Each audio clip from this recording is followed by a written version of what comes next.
I'll pause the, yeah. Teaneck Public Schools Safety Coordinator, Paul Morgan.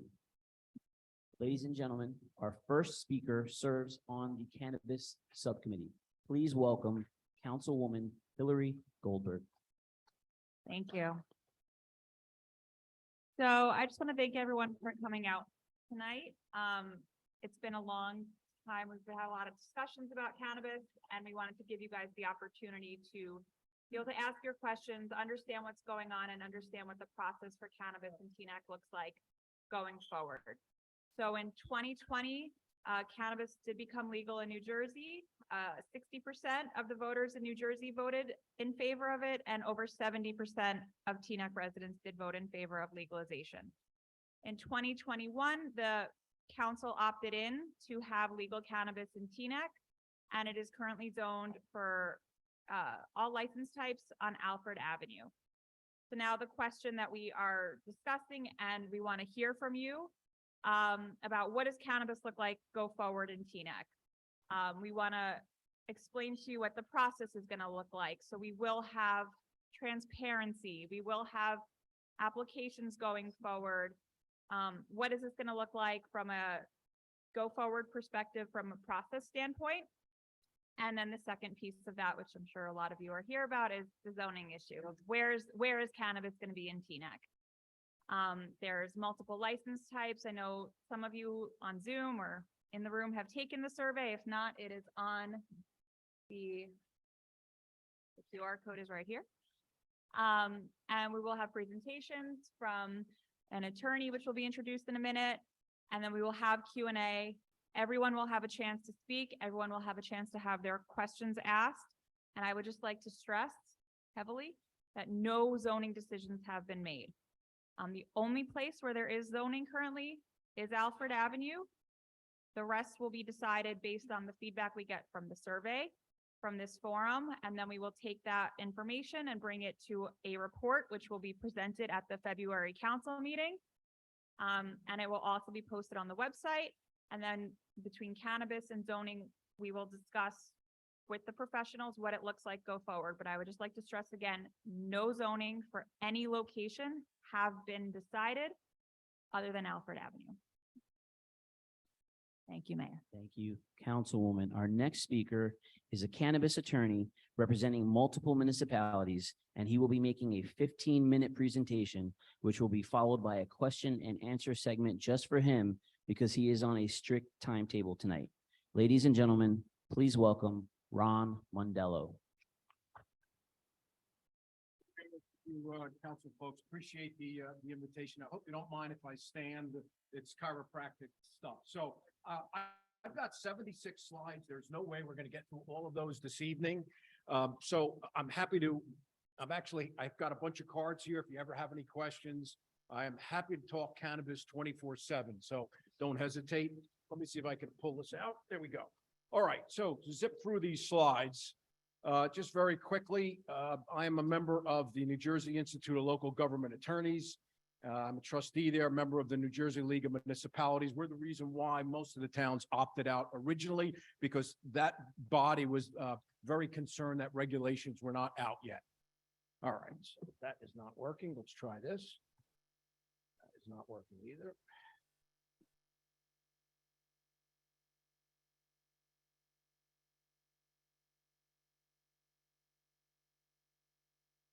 There is always technical difficulties. This was working before. All right. There we go, right? Okay. Okay, we've got it. All right. So we went through that slide. This is a presentation predominantly for municipalities on the personal use, recreational adult cannabis use. That is my card. I've got some up here if you have any questions, cell phone, website, a lot of stuff on the website about cannabis, adult use cannabis, and medicinal cannabis. I represent Jersey City. I represent Hoboken. I did represent Atlantic City, Oakland, Maywood. I also represent the Asbury Park Zoning Board with a cannabis location, and I represent Heightstown. So I predominantly represent municipalities. You're going to hear from a lot of folks that own and operate cannabis businesses. We have a little bit of a different take. I come from the municipal side. They come from the business side. All right. So I was a councilman in 2 towns, not at the same time. Borough attorney, zoning and planning board attorney, zoning and planning board chairman and member of both of those boards. My son says it's very important that you know which bands I listen to. So in number of order, it would be the Allman Brothers, followed by the Grateful Dead. Here's America's views on legalizing marijuana. Cannabis is what it really should be called. You're going to see that that number will reach 100% very quickly. All right. So these are the folks that grant or deny licenses to the cannabis folks that have applied to the state to either get a conditional or an annual or a micro cannabis license, with Diana in the top left-hand corner being the chairperson and Sam Delgado being the vice chair. So New Jersey is home rule. We have always been home rule. And the only reason our Assembly and Senate got this legislation passed is because all of the decisions for cannabis will come from the municipality. Home rule has always been key in New Jersey. You'll notice that we've got 564 municipalities. California has 482. It's home rule. It always has been. It always will. All right. So the statutes and the regulations that were passed by our legislature are really made sure that towns, municipalities, your mayor, your council folks have complete control over this process. Nobody gets a license until the governing body gives them the all-important resolution of support. So whenever drafting ordinances, who should be involved? Obviously, council members, the subcommittee, construction, planning, zoning officials. We've got community stakeholders, many of which are in the audience today. Local businesses, schools are here, law enforcement, citizens, and of course, the law department of municipalities. Very, very quickly, there are 6 classes of licenses. We're going to go through them in less than a minute. So we've got the cultivator. That's pretty obvious, right? Folks that are going to be growing cannabis. We've got manufacturer. They take the raw plant, they turn it into gummies, they turn it into tinctures and other forms of cannabis that has THC in it. They take the raw flower, put it through those real shiny machines, and something else comes out the other end like Willy Wonka. All right, so wholesalers, essentially, they take in bulk and deliver cannabis. This would be an example of a wholesaler. Those individuals may say, I want 500 units of this, I want 100 units of that, and so on and so forth. A distributor, there's some overlap between a distributor and a wholesaler, but a distributor transfers in bulk from one licensed cannabis establishment to another. That would be an example of a distributor. All right. Everybody knows a cannabis retailer, right? That is the most, I guess, sexy cannabis license. The folks that are actually dispensing cannabis at a retail store. And believe it or not, that's what most of them look like. To me, that looks like an Apple store. So just very quickly, some myth busters. I know some residents have expressed concerns that they don't want this type of guy there. The problem with that slide is I look like that guy. They're worried about blight on the neighborhood. They're worrying about queuing at all hours. I have not seen it. You can speak to various chiefs of police in other towns. They're telling me we're not seeing this type of stuff. This is what it looks like. These types of retail shops, they are attractive. They are a huge increase in assessed property values because from what I'm seeing, many times these retail establishments invest upwards of $1 million in these places. Not saying they all do, but many do. All right. So the cannabis delivery license, those are the folks that sort of like an Uber Eats, they can pick up cannabis from various retailers and they will deliver door to door to whomever orders it. Well, let's hope it doesn't look like that when they're delivering. Here is, to me, the most important license. It's the outlier that nobody ever thinks about because it's not sexy and because the towns don't get 2%. Cannabis lab testing. Cannabis is here. Don't we want the folks using it to make sure there's no pesticides, there's no metals, and the THC content is accurate? To me, one of the more important licenses. It's not, doesn't have a number. It's an outlier, but very important. These slides, I'm happy to send to anybody. We're not going to get into the details or the nuances between wholesaler and distributor. Micro business, what's that? A micro business is a scaled down version of class 1 through 6. There are limitations. You can only have 10 employees. You can only have 2,500 square feet. But I do believe that this was our legislature's attempt at trying to bring in the little guy or little gal. It's a scaled down version of those licenses. All right, so very quickly, what is this process? There are two types of licenses, a conditional license, and then you're going to see an annual. A conditional license is probationary. You only have to submit a few documents, and right now the CRC, I do believe they've caught up. It only takes them about 60 or 90 days to approve a conditional license.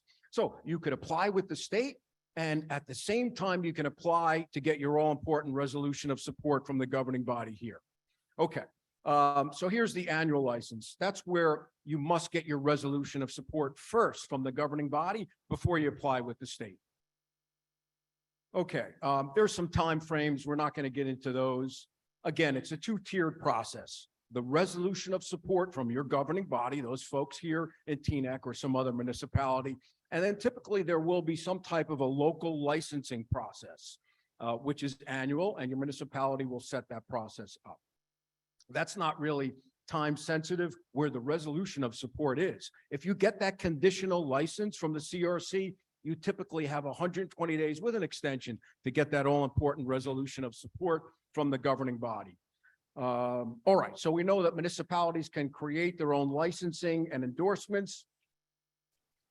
Here are the statutes in a nutshell. Municipalities can enact ordinances not in conflict with that statute. They can govern the number of establishments. They can't prohibit delivery to the town, meaning if I have a license in an adjoining town, bordering town, or a geographically close town, I can deliver to Teaneck residents 24/7 if I so choose, and nobody can stop me. Govern the location, times of operation, establish civil penalties for violations of the ordinance, and again, the local licensing endorsement. So many of the towns waited to opt in, and many have not opted in because they were waiting for the regulations from the CRC. There really was no epiphany here. These regulations almost mirror the state statutes. We know towns can regulate all kinds of ordinances. They can place numerical limitations, so on and so forth. Okay, there are obviously some land use considerations. We're not going to go into those, but you want to think about the appropriate locations. Are you going to make it a permitted use? Or are you going to make it a conditional use? Conditional just means you have to meet all of these conditions in order to be off to the planning board. If you don't meet one of the conditions, you're off to the zoning board. I hate this slide, but not every, but many municipalities ask me to do this. So I put something together. There's many different factors that go into this, but a retail establishment could indeed generate 9 to 12 million gross per year. So that would wind up being 180,000 to 240,000 a year for the town. Cultivation, 12 million to 15 million. That's for 15,000 square feet. That could be 240 to 300. Manufacturing, if their revenue is 20 to about 25 million, you would see 400 to $500,000 a year. Other potential benefits, and this is better. You're going to have local employment. Most towns are going to require that the cannabis businesses hire a certain percentage of local Teaneck residents. Positive community impact. Cannabis businesses are required to show and make a positive community impact through what? Education, donations, expungement clinics, volunteers. Local businesses, there's typically an increase in sales for local businesses due to the patrons of dispensaries. Commercial vacancies, if you have a high number of commercial vacancies, you will see that number decrease significantly if you opt into cannabis and you zone those particular areas. All right, not going to get into this process. That's a discussion for the subcommittee, the governing body, but I put this up there because I helped Hoboken put together this application process. And again, I'm happy to send anybody these slides. Same thing with Jersey City. We put this together.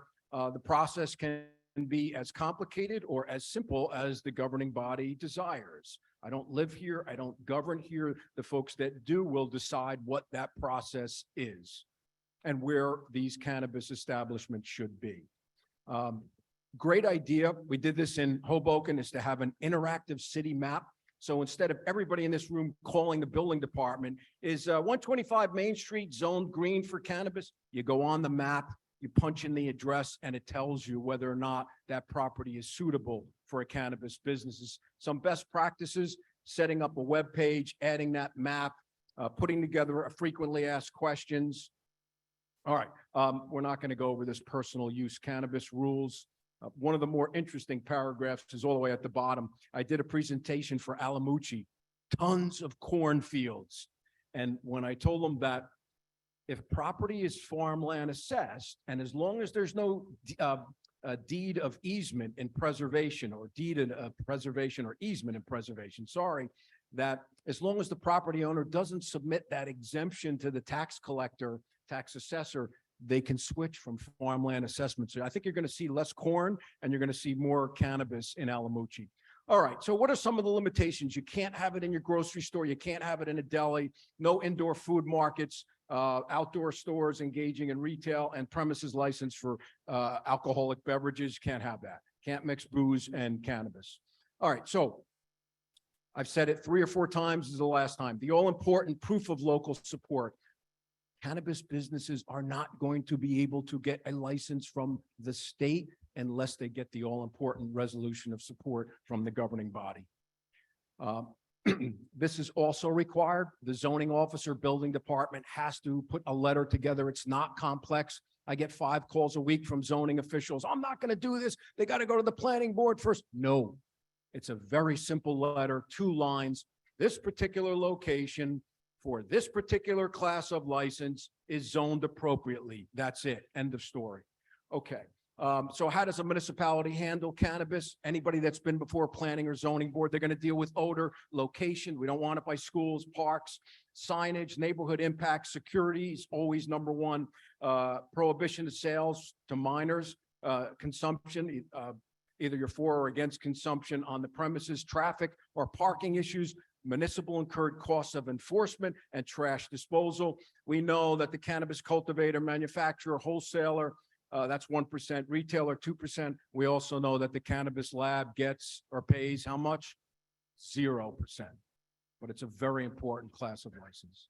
All right, we went over that slide already. We went over that one.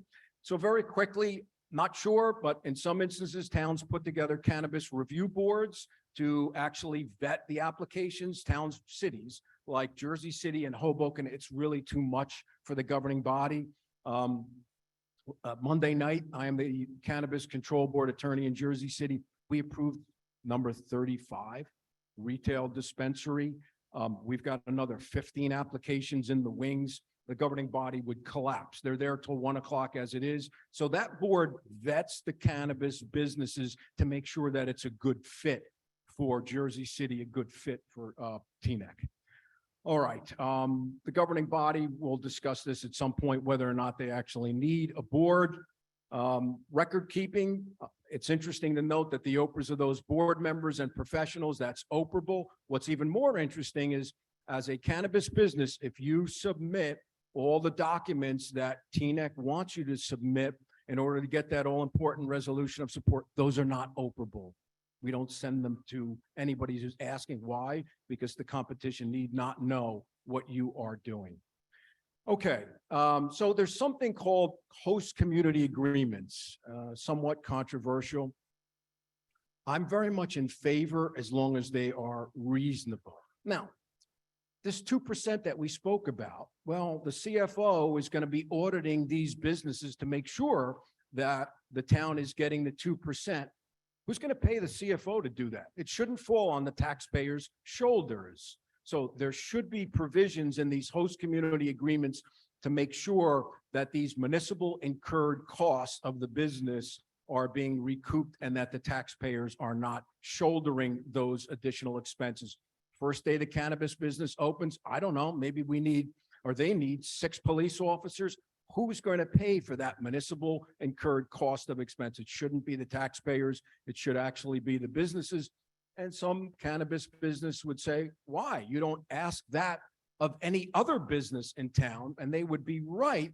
But my response would be, you're not any other type of business. What type of business in New Jersey does the state allow a town to get a 2% VIG off of the gross revenue? There is none. It's a highly regulated field. It's not the same as every other business.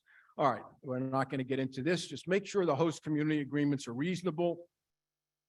All right, so some issues. All right, we talk about recouping municipal costs, CFO auditing, police, compliance. Who's going to go out and make sure that the cannabis businesses are complying with Teaneck's local ordinances? Well, somebody from the building department, construction code official might have to go out. Who's going to pay that? Let's hope it's not the taxpayers. This host community agreement can do other things.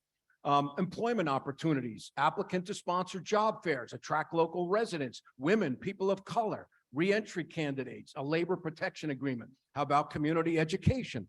Engage in community outreach events to educate. Put that in the host community agreement.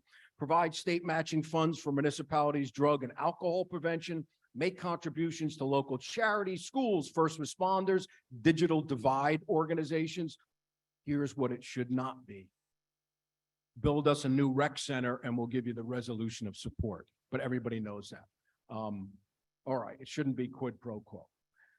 All right, so what are some of the issues with these community agreements? You may find at a cannabis business's attorney, after the license has been issued, may run into court and say, no other business has to do this. Why does my client have to do this? Well, my argument would be, this was a arm's length transaction. You guys agreed to this stuff. Why are you reneging now? Now, not every business can afford a host community agreement. Micro businesses are designed for the smaller guy and gal, and it should probably not be host community agreements should not be onerous, but to some extent, micros may not be able to afford some of the stuff that we're asking.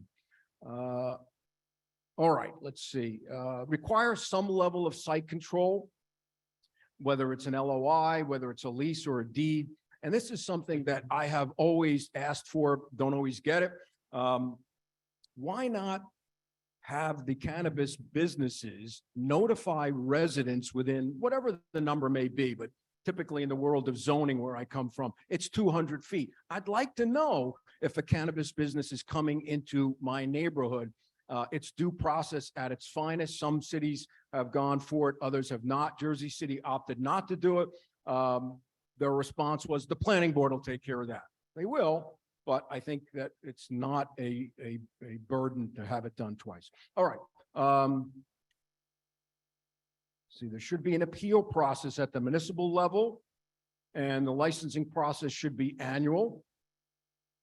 We know this, government officials can't solicit anything of value from the cannabis businesses. This one is interesting. If you are a planning board member, zoning board member, the planner, and you are on a planning board or zoning board where a town is opted in, you cannot have a license in any other place in New Jersey. So, okay, I am a planner in Fairlawn. We've opted in. My wife wants to open up a cannabis business in Toms River. You can't do that. Doesn't make sense, but you can't do that. Litigation is here already. I keep track of all of the litigation.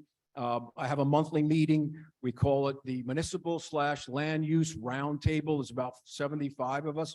And I spend 15 or 20 minutes updating everybody on what's going on. What are the judges deciding?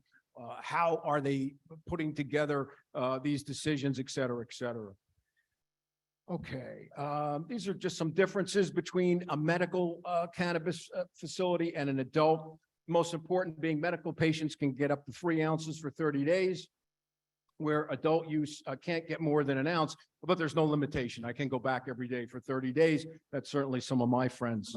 All right, that's it. I tried to blow through this as quickly as I could. I will turn it back over to the mayor. Once again, I want to thank you for the invitation.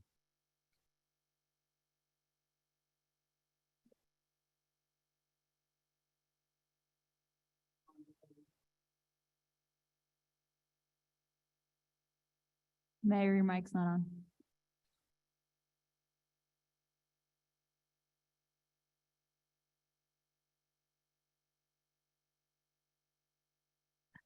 It's okay. Thank you, Mr. Mondello. Questions for Mr. Mondello from the audience? Please don't be shy, sir. Hey, Ron, so when you talked about micro licenses, you did not talk about the residency requirement, and that could be a big opportunity for people here. So would you expand on that, please? He's a plant. I know Rob for a long time. So what he's talking about is the micro businesses, and it's on the slide, and it details exactly the question that he was referring to. But a micro business, you could apply for a micro business if you live in that town, or you want to apply in a bordering town. And there's another piece to it. If you don't live in that town, or you're not applying in a bordering town, if you can show that you're going to be hiring 51% of your employees from either the town where you want the license to be or a bordering town, you can apply for a micro license. Does that do it? Thank you for your question, sir. We've also been joined by school board trustees Denise Sanders and Clara Williams. Thank you, ladies, for joining us. I saw a hand back here, Maxine.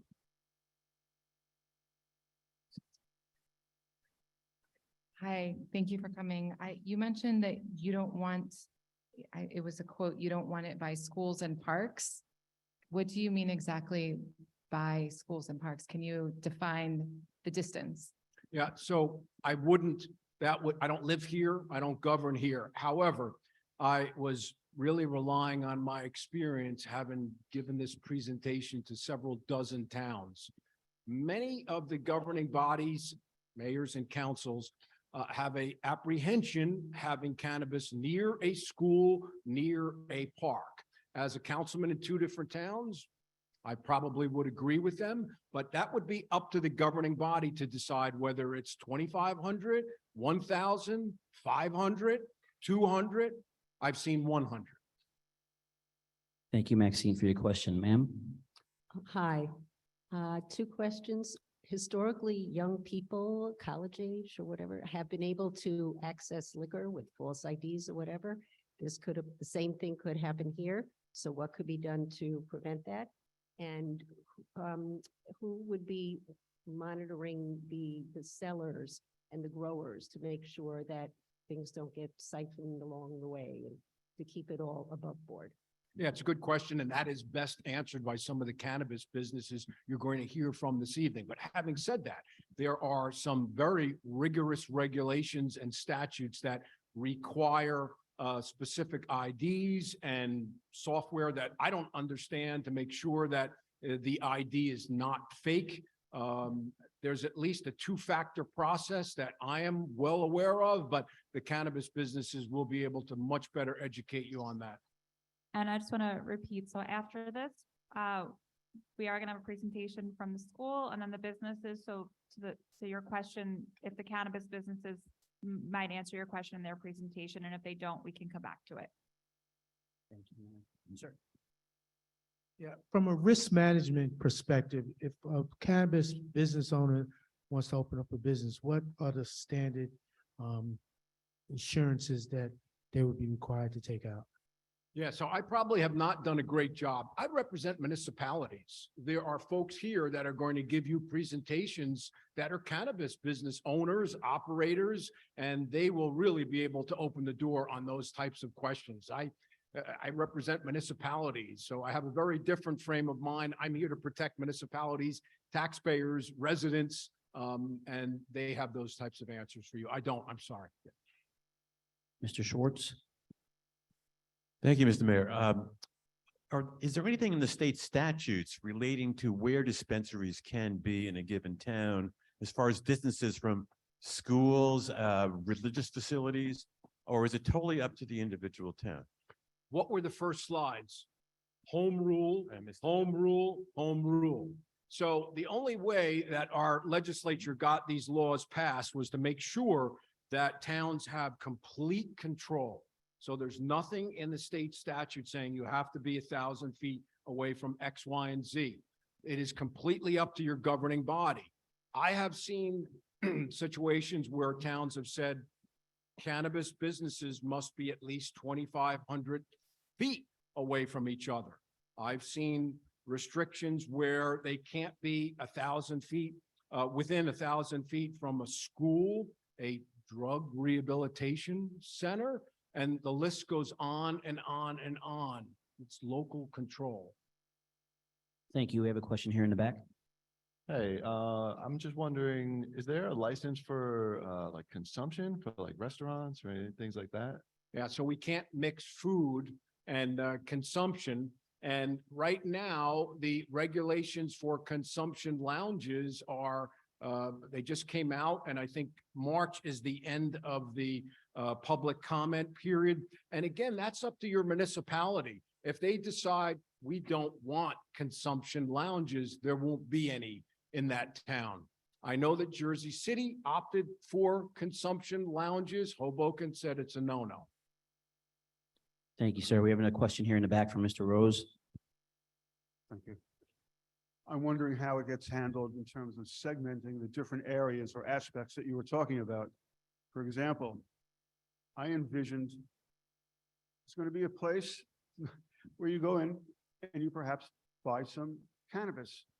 And it's a store, and it should be treated like a store. It's a business. And why, if you're going to treat it like a business, it should have access to any business area.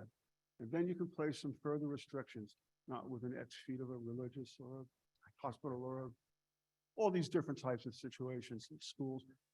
But treat it as a business and stop trying to, I don't know, I don't see it as, how do we handle distribution centers and manufacturing and and processing and testing? These are all aspects that at least when I voted for something, didn't have the concept in mind of cannabis center of Bergen County. Just some simple shops in neighborhoods where you have access, whether it's for medical or medicinal or whatever. All right, so that sounds like a comment. I'm not sure, but again, it's home rule. Your governing body will decide how to handle cannabis establishments, which classes of licenses, where they belong, et cetera, et cetera. We have another question in the back, and then we're going to take some Zoom questions. Thank you. From the municipality standpoint, right?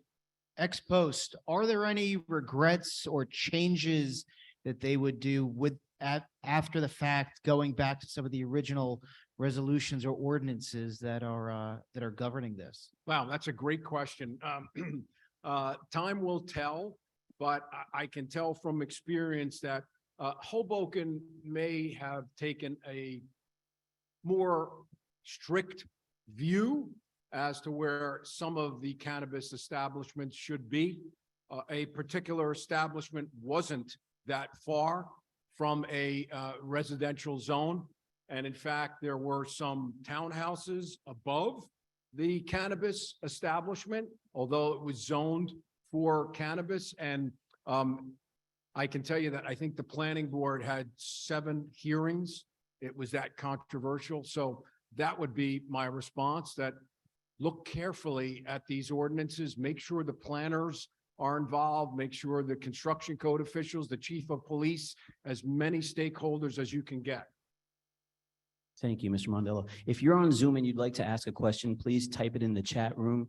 Please type your questions in the chat room on Zoom. We expect several, but in the meantime, as they accumulate, we're going to take a few more questions from the audience. Dr. Fuck. Have you heard of any mistakes that municipalities here in New Jersey or in other states have made from which we can learn so as not to make the same mistakes? Yeah, so as far as mistakes, again, I would repeat, make sure you look at get everybody involved when you develop where these establishments should be. That would be number one. Number two, opening day. I don't think that the place in Lodi on Route 17 knew that there was going to be a mile-long folks trying to get into the establishment. And many of the businesses along Route 17, their parking was being chewed up, and there certainly was a need for a lot more police officers. So that's going to change over time as more and more cannabis dispensaries open up. But right now, there's so very few. Most of them are the ATCs, the alternative treatment centers that have converted to recreational use. The because the profit certainly will go up. But as the number of cannabis dispensaries increase, some of those problems will go away. But really, those are the only two that I've seen up to this point. But time, we'll see. Thank you, Mr. Mondello. We have a question on Zoom. It's like a 5-part question from Mr. Michael Klatsky. On a street with a public plaza with seating and tables, can consumption be regulated by the municipality? Also, can a cannabis store open up on such a plaza and the public space become a de facto consumption area? Also, can smoking bans remain in effect? Also, is this a legal loophole? Also, can this be regulated by the municipality? So I've got the chat, and again, I'll refer Mr. Klatsky to the first couple screens.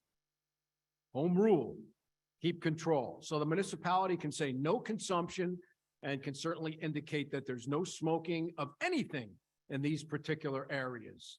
Can a cannabis store open up on such a plaza? If the governing body says yes, then they can.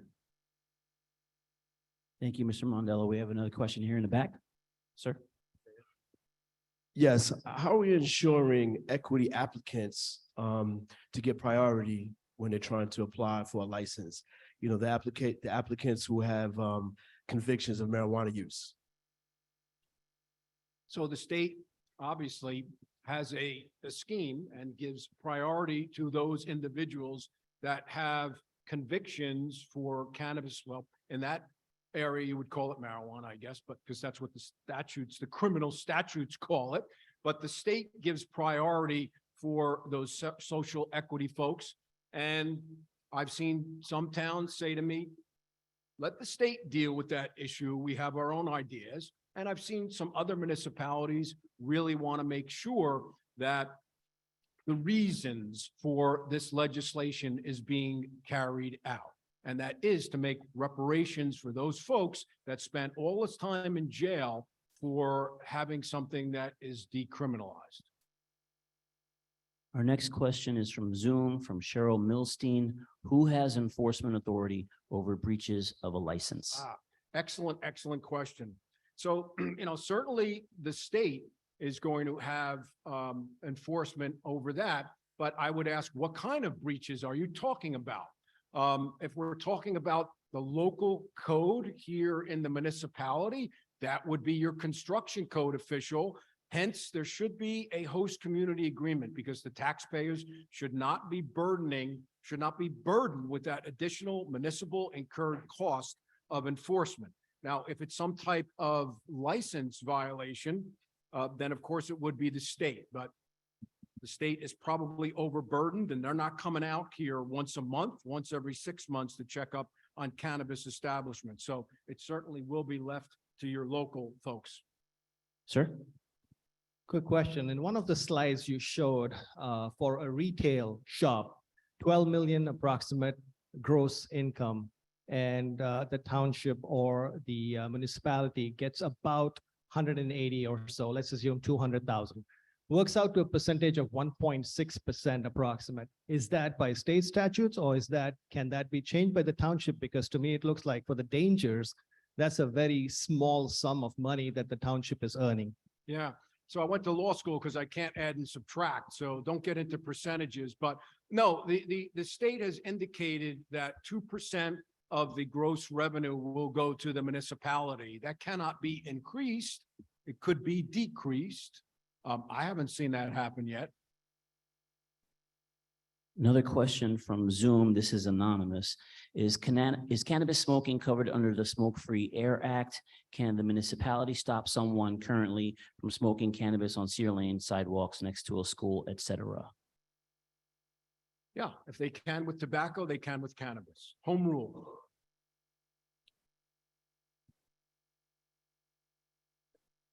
I'd like to ask a question. How many other municipalities in Bergen County are applying such as this? Applying? Well, doing the same thing as we are doing here. Oh, you mean have opted in?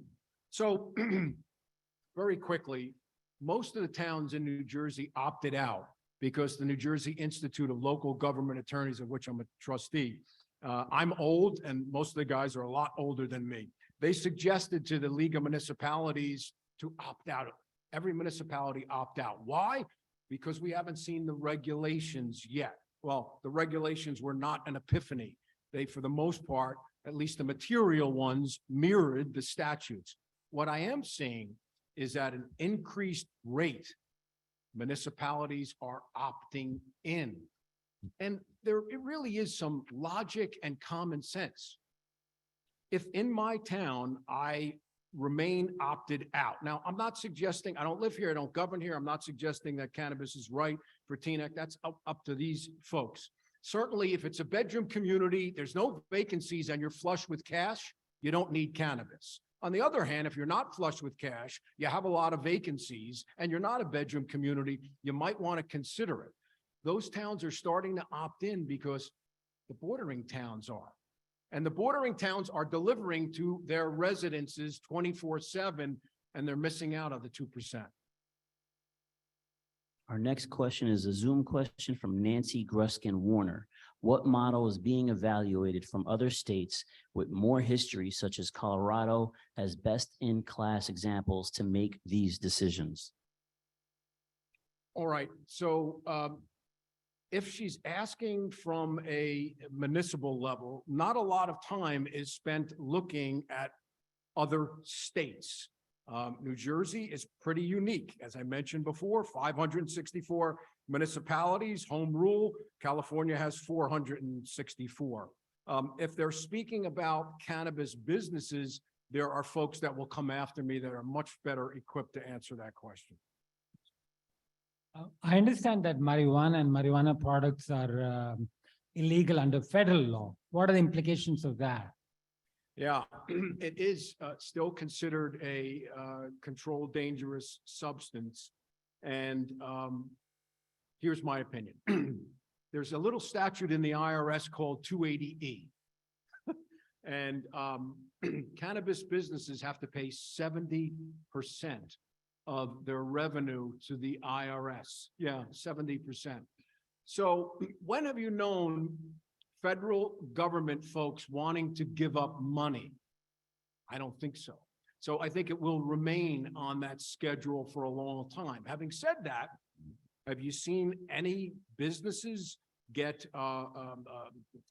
invaded, arrested, charged, even under Trump? You didn't. So I think it's a hands-off policy, but they want the money. It will remain, in my estimation, and I'm shooting from the hip, probably for 8 years until they find another source of money that is as great as 280E. Next question is from Mr. Yacino Karyani on Zoom. What are the current fines and penalties for selling cannabis products to minors? That is, again, home rule. You want to make it 5,000? Make it 5,000. I don't know. I don't live here. I don't govern here. I've seen 2,000. I know you could lose your license. And certainly if a cannabis business is repetitively selling to folks under 21, if I was a councilman, I'd say you're not getting your license. I mean, it would have to be egregious. One time, everybody can make a mistake. 12, I think we got a problem.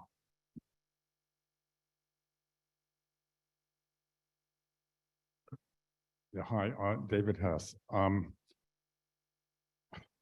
wondering about the possibility of a slippery slope as far as a community is concerned, where you have the proliferation of cannabis operations, cannabis retailers, how that can affect the community. I'm an advocate of if it ain't broke, don't fix it. The Teaneck community as it is pretty stable. And what do we want to take a chance?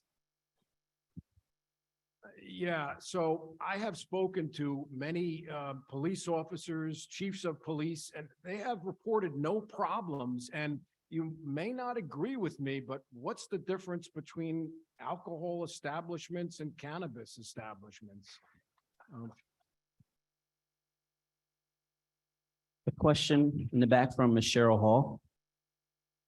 Thank you. I truly agree with what you said.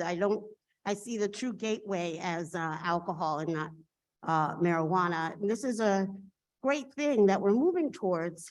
But my question is about cultivation and laws concerning cultivation. I believe we are set up to have one cultivation in this area or in Teaneck. Oh, they're here. Okay, yes. And I'm concerned about the odor. I think it's a great thing, but if I'm living next door to it, the odor, is it that you can't hear me? Is that why you're raising your hand? Ms. Hall, so the businesses are gonna address some of that separately, so unless. Okay, all right. I'll just finish the question. I'm concerned about the odor. And if we make a law, and we see that it doesn't cover a certain area, are we free to just go back and redo that law here in Teaneck? Or once we do it, are we set in stone? So I'm just gonna supplement the answer that will eventually come from one of the cannabis businesses. And the gentleman who asked me, have you seen any problems? I've forgotten. This is one of them. I'm not a scientist. I'm not an expert in this arena, but what I'm finding is that sometimes these HVAC systems just don't cut it. And I have spoken to some experts in this area, and they've indicated that technicians, guys in white lab coats, need to come in. They need to measure the terpenes in the air and figure out, is additional equipment required to make sure that these odors don't spill outside and down the block. So that's something that certainly the cannabis businesses, we would hope that they would really dive into. Yeah, I know it's expensive. It is a huge cost, but it's something that is really a necessity. Thank you, Mr. Mondello. Our next question is from Kevin Turner on Zoom. Can the municipality ask for more than 2%? No. However, as I explained in a host community agreement, who's going to pay to have the CFO audit the 2% from the cannabis establishment? Hopefully not the taxpayers. Who's going to pay to have the construction code officials go out there to make sure they're complying with Teaneck's ordinances? Hopefully not the taxpayers. If police officers are required on opening day, who's going to pay for that? Hopefully not the taxpayers. So that can be incorporated in a host community agreement, but you can't ask for an additional percentages off the top of their gross. Ms. Clara Williams, School Board Trustee. This has nothing to do with the schools. Cannabis is basically still a cash business and is also not federally recognized. So that would increase the possibility of robberies and et cetera. So I'm going to let the cannabis businesses handle that. But from my understanding, there seems to be a migration to, I don't have one, but a debit card and other electronic means of making payments. And in fact, I think Governor Murphy's trying to set up a state chartered bank.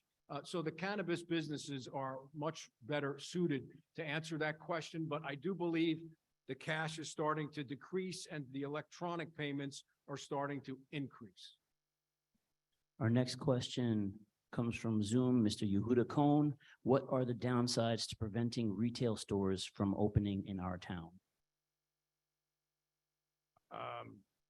Wow. Okay. Again, it's home rule and I don't know what the downsides are. As long as it's zoned properly and it's not close to residents. One of the things that I have often spoke to governing bodies about, if the residents are really very, very concerned about, cannabis retail establishments, well, maybe initially think about putting them in an industrial zone. I mean, I know most of my friends, they will drive anywhere to get weed. So, that will change over time. But if residents are that concerned, perhaps you may want to speak to your governing body about putting retail establishments in industrial zones. But they certainly could be zoned properly in commercial zones. It makes sense. We have another Zoom question. This one is from RK. How is the amount of purchase, 1 ounce for adult use and 3 ounce for medical use, regulated? Is there an identification check? I'm going to let the cannabis businesses speak to that. They know the internal workings of the software and how folks keep track of what they're buying. I have no idea, and I don't care to know.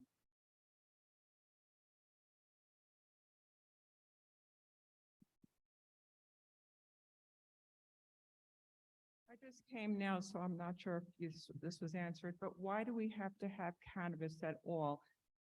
Once you have it, the kids can get there and it's a very slippery slope.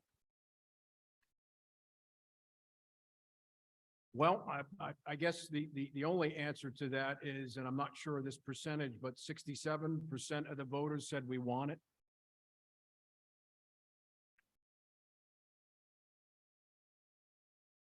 I would, Mr. Mayor, I would prefer to stay away from policy decisions. That's and okay. We're gonna talk political- about it later. Can I just ask you a follow-up question? Just, we've opted in. There's no backwards now, correct? Yeah, for 5 years, you must remain opted in. However, there have been some towns that have opted in and they wanted to make their ordinances very, very restrictive. And I'm not sure the logic behind that, but one town, Butler, has made their zoning so restrictive that you can only have one on Route 23, and that's the end of it. But again, it's home rule, and it's up to the folks that live here and govern here. Thank you, Mr. Mondella. Most of the other questions on Zoom are anonymous. Does anyone else in the audience have a question? By opting in already, has the board figured out budget-wise how many millions the town would make?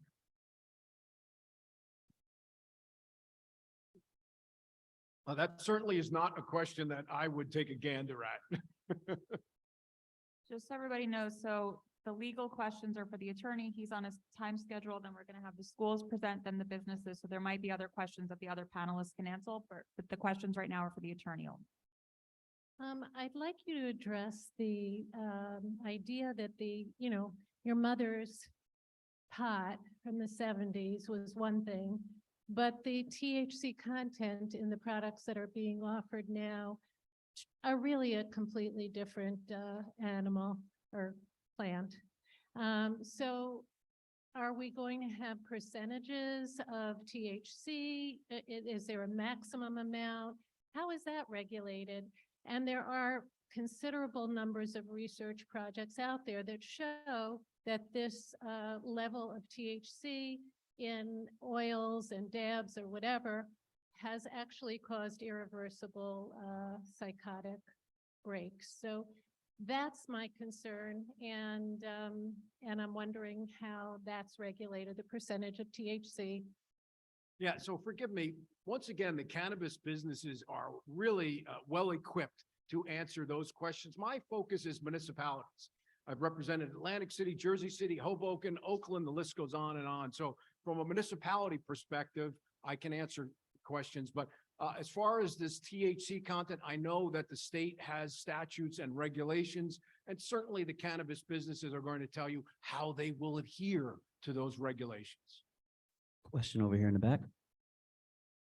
Hi, this is with reference to your, you just mentioned that it will be sold to the age 21 and above, not 18. So the 21 will go and buy it and hand it over to the 18.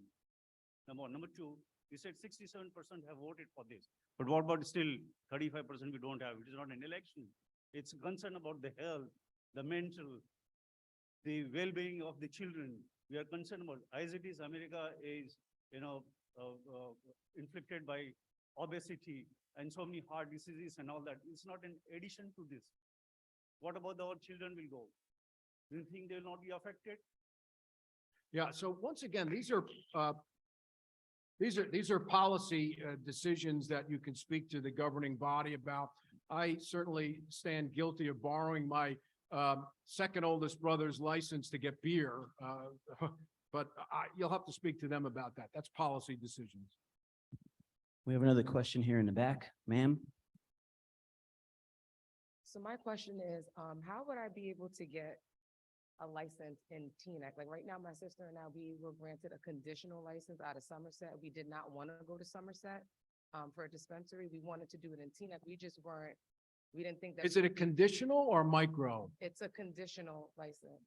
A conditional micro? No, a conditional dispensary license. Well, you can move it anywhere then. Only micros are geographically sensitive. And there's two ways to actually get, as Rob had asked the question before, either you put it in the town that you live or a bordering town of the town that you live, or there is a certification by you saying, I will hire 51% of my employees from the town where it's going to be located or the bordering towns. Is that a wrap for legal questions? Because if so, we're going to move into our next presentation, which will be made by Teaneck Public Schools Safety Coordinator, Paul Morgan. Sir, the floor is yours. Good evening. Greetings all. Can you hear me okay? That's a bit of a misnomer. It's not a presentation, but more of a statement. I don't know if my PowerPoint is up. It should be ready. Ron, do you have the schools? And again, It's about 3 slides more of long. more of a statement. And everyone, could we please have a round of applause for Mr. Ron Mondello Thank you. Thank you. for answering all of our questions and for his presentation and for being here with us. Thank you, sir. Thank you. Okay, so the Teaneck Public Schools and all schools have dealt with substance issues for quite some time. That's why one of the reasons we've created a position called the Student Assistance Counselor. The Student Assistant Counselor works with the school administrators, and teachers and principals to create programs, treatment programs and plans, and also offers strategies for restoration.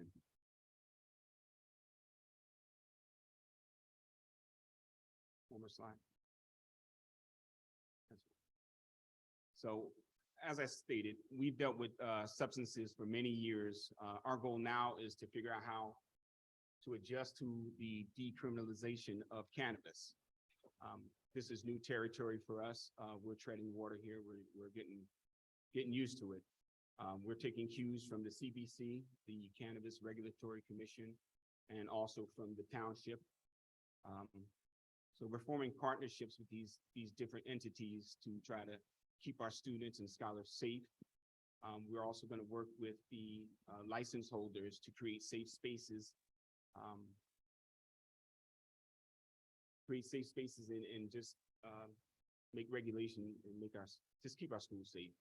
Again, this is all new to us. We really weren't expecting this to happen. So again, this is new territory for us. And we're open for suggestions and ideas, but our goal is to keep our scholars safe and work with the powers that be to do that. And again, more of a statement, not a presentation. Thank you, Mr. Morgan. And thank you also to Teaneck High School Principal Pedro Valdez. We appreciate you both being here. Next up is Anthony Campbell, our first presentation.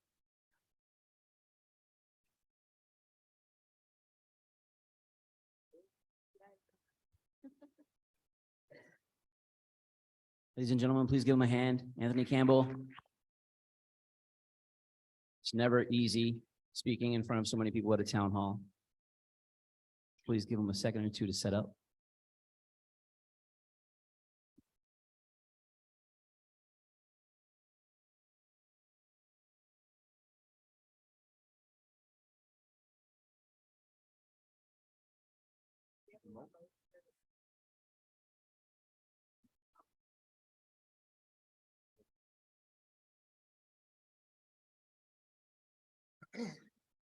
Microphone check, 1, 2, 1, 2. Okay. Welcome, good evening, everybody. I'm Anthony Campbell, CEO and founder of Culture Craft Cannabis Collective. I'm joined here today by a few of my partners, Shannon Swim, over there, Juan Salvador, of course, the amazing Saini, Hugo, Sophia, Allegra, the whole team, and of course, the guy in the back, Tony Sr. So today, we're going to walk you through who we are, give you a reintroduction into what we're trying to achieve in Teaneck as a cultivator, as a manufacturer, hopefully answer any questions you may have about how we do business and how we will impact the community. Next slide. So we'll start with a introduction to our company. We'll walk through our business. We'll talk about our products briefly, which is important because there's a lot of talk about health and safety. So our thing is destigmatizing cannabis use. So we have a lot of products actually which you don't smoke. So we'll talk about that. And then we'll talk about the community.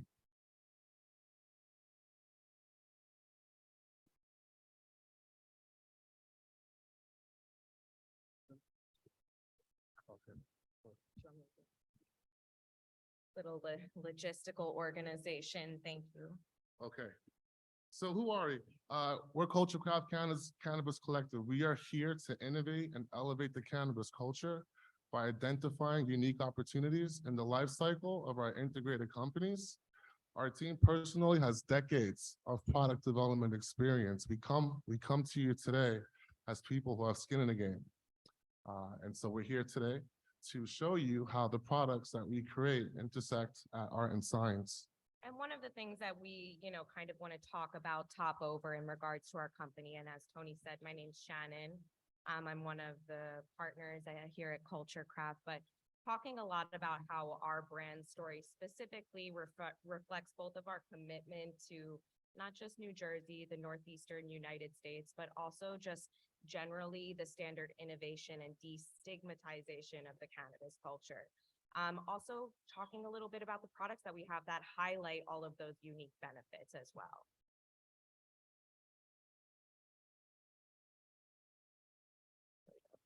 So briefly, some of the mission that guides us. So we're looking to understand, categorize, and grow strains that fully capitalize on the newly unlocked properties of the plant. There's a lot of signs that happens every day. And there are a lot of ailments, from epilepsy to lack of sleep, to stress, depression. We're here to create products that help with all those. Additionally, we're coming on to the scene in New Jersey and in the Northeast here. We have a lot of experience in the Midwest, on the West Coast, but really looking as an emerging tech company, we're definitely looking at innovative strategies, both on the energy and renewable side and some of our other stewardship models that we're looking to engage in. Obviously, we've spoken about our team. We'll get into a little bit more of a breakdown there.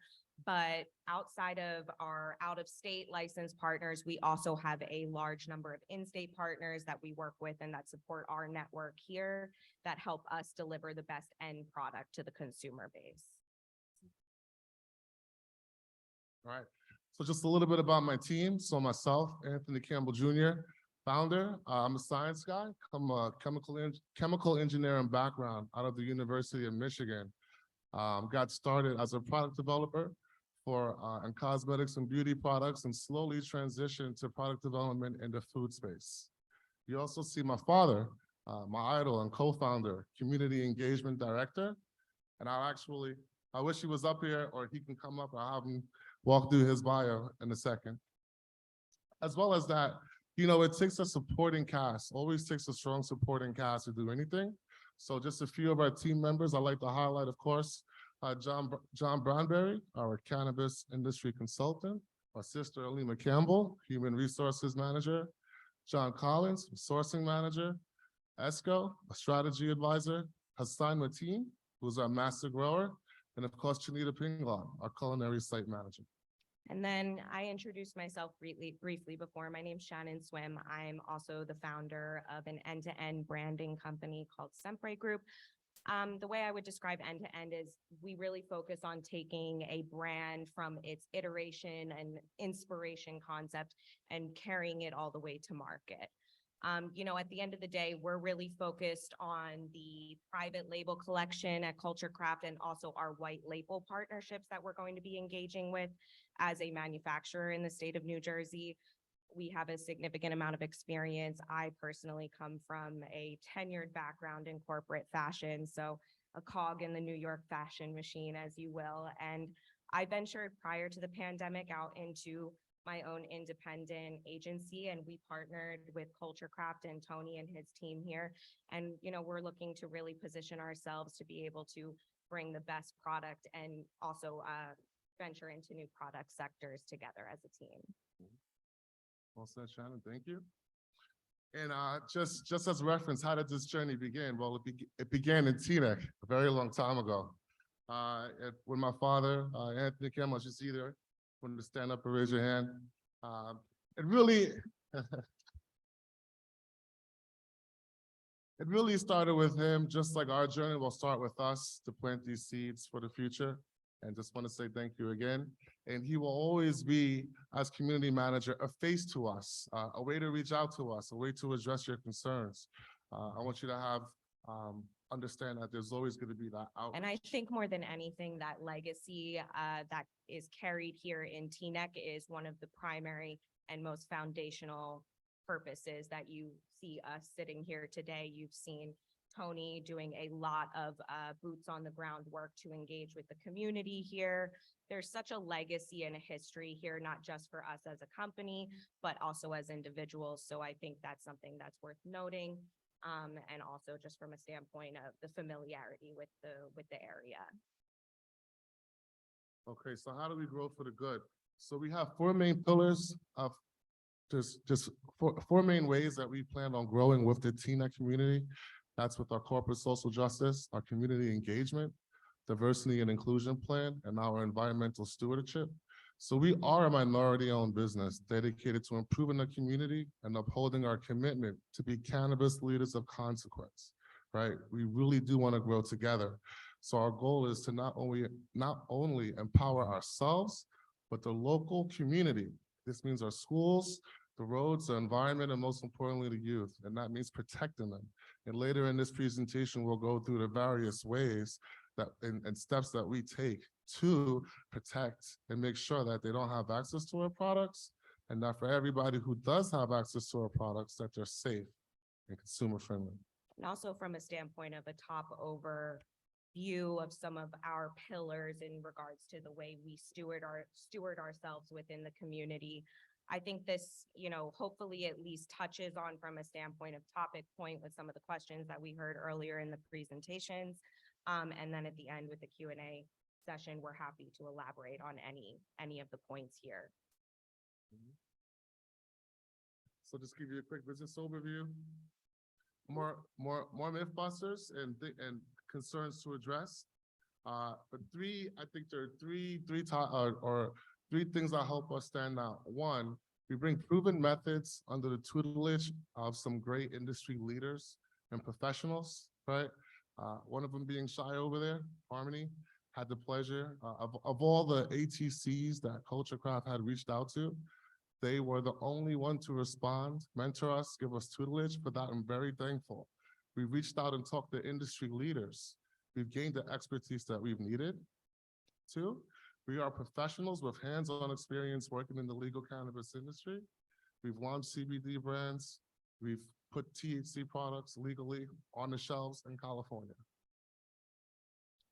One of the things I think, that was definitely touched on in the beginning of the presentation, and I know some people trickled in later, so I'm just going to retouch on it once more, can go back and circle back. Community concerns, obviously long queues at all hours of the night. You have some of the more, what I will call loud and overt branding that exists, odors, as well unwanted, unnecessary traffic, and then of course, potential burglary or an increase in crime. From a standpoint of our business specifically as a cultivator and manufacturer, we are not consumer facing. So a lot of the actual foot traffic is a mitigated concern on our end. We will speak about odors specifically. I know there were several questions about that. And then obviously, we will have a discussion quickly about security as well in regards to cultivation and manufacturing facilities specifically, pardon me. Just brushed over this briefly, but we are a micro business, so less than 10 employees and less than 2,500 square feet of space. And I also think from a standpoint of the imprint and the impact on the community, it's important to touch on this because we don't have a significant number of employees who are going to be impacting the community from a standpoint of movement in and out of the facility. Also from a standpoint of where I just touched on it, but where our company sits in the value chain, obviously we are a dual licensed company. We are a class 1 and class 2 cultivator and manufacturer. We are a micro business at this juncture. But we really, just wanted to kind of give an overview. We want the citizens of Teaneck to kind of feel comfortable with us as not only a community partner, but knowing that we're really focused on fostering and maintaining a safe space for everybody. That includes us, our employees, as well as the community, very specifically, obviously, minors, the youth, and the people that we have pointed concerns about coming into potential contact with. And I think that that's something that, from a standpoint of our business operations, is a lower end of the concern. Really, our largest concern will be making sure that we have a good oversight on our employee movement, who we're bringing into the facilities, making sure that those movements in and out of the facility are traceable with an identification card. So just to summarize, as cultivators, we grow, we cultivate, we produce cannabis in the state of New Jersey and in New Jersey only. And we may sell or transport our products to other cannabis cultivators, processors, wholesalers, distributors or retailers, but never directly to the customer. Same thing goes for manufacturing, as Tony just said. Obviously, at this point, a manufacturer is taking the flower and we're manufacturing, packaging, and preparing cannabis items. Again, we transport these products to wholesalers, processors, and retailers in certain use case, but we're never directly interacting with any sort of consumer type. And some other methods and controls that we use as a cultivator and manufacturer, just to make sure that everyone's safe. While we're processing or growing these things, they're tagged and documented. That's a state requirement. When we're extracting, we're testing this for cleanliness, for purity. When we have a finished good, we're testing that as well. We're storing it in a locked cage, just secured storage. And, things do happen. If there is a return or a recall, whether something that's our fault or not, we're going to make sure we have a secured and safe method for disposal and a way to contact all of the vendors that we do business with. Our primary concern, obviously, as manufacturers and cultivators, is creating safe products, first and foremost. I also think there's a standpoint of how we are looking, for example, at some of our packaging as well. These are things that we are taking into heavy consideration about how we package the products, making sure that all of the child safety standards, all of the requisite information. I know there was some noted questions about THC levels in certain products and, differentiations in that aspect. And all of these components, for us as a cultivator and for us as a manufacturer, these are things that we take into heavy account before these things even hit retail shelves. So if you have any specific questions, we're happy to answer those at the end about the specificities. But I just wanted to touch over also from a standpoint of security, the difference between how long a manufacturer is, transporting or holding on to inventory versus a cultivator. We have, established 2 different security plans under the licenses. So these are things that, as license holders in this state, we've taken significant account of. That was definitely touched on by the initial presentation by the attorney. So, to his point about the businesses, I think we are deeply focused on safety from a standpoint of not just product, but also our imprint on the community as well. Well said. And, and once again, we've been here. We have skin in the game. So you could trust and have faith that, you're supporting people who understand what it takes to get products to market and to get products on the shelf, right? Some of our brands have been featured on Netflix, written about in Vice. Some of your favorite chefs have talked about our sauce. And by the way, I do have some of the CBD hot sauce for individuals 21 and older. If you want to see me after this presentation, I'll take care of you. CBD version, by the way. So, and this is a rare quality. We've been there. We have the scar tissue. We understand the regulatory conditions, not just in this state, and cookies in California. You could take our products there too. You could find them there too. So just another reason why, hopefully, we want you to have the faith in us to be a manufacturer and cultivator of consequence in Teaneck. So quickly, we're just going to overview some of our products. We have an entire suite of culture craft products. We also obviously have products that we've manufactured under a number of branding across the United States domestically here. Really what our focus on in regards to products is that not only are we producing safe, end use products, cannabis derivative items for consumers to be able to use, but we're also leveraging our experience in additional industries, the luxury goods sectors, entertainment, and, other consumer-facing industries that allow us to create products that enhance wellness, but are also looking towards the future of retail products that are going to be, combined with health benefits and health derivative components in regards to cannabis. Yeah, we'll switch it up a bit. So like we said, one of our goals is to destigmatize cannabis use, right? So as product developers, it's one of our goals is to provide cannabis-derived products for a wide range of users and uses. Some of these products, the New Jersey regulation hasn't even caught up to it yet, right? But we just wanted to show you a few examples of how we plan to destigmatize cannabis use and give you a few examples of where it's not just like loud, obnoxious smoke, but some different types of products that maybe you enjoy. And this is just one example of a skincare concept. And a second one is infused olive oil. And olive oil, as you know, goes great on hummus, universally accepted and loved as being a nourishing oil. And so for those who are concerned about health, hopefully you'll be able to pick up a bottle of this with the child protective label and enjoy it yourself in the near future. One other point that I wanted to touch on is outside of just cannabis products, we are also, from a standpoint of being a digital marketplace, being an educational platform, we're also looking to establish a sustainable luxury model in the cannabis market. I think there's a lot of concern, especially, in industries and rooms and boardrooms that I sit in, about the sustainability of the packaging models.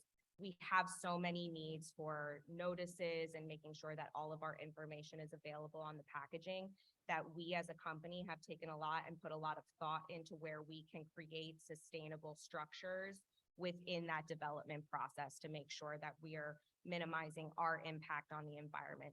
Secondly, we're looking to engage with artisans. We've developed an entire line of cannabis homewares that are ceramic and stoneware derivative.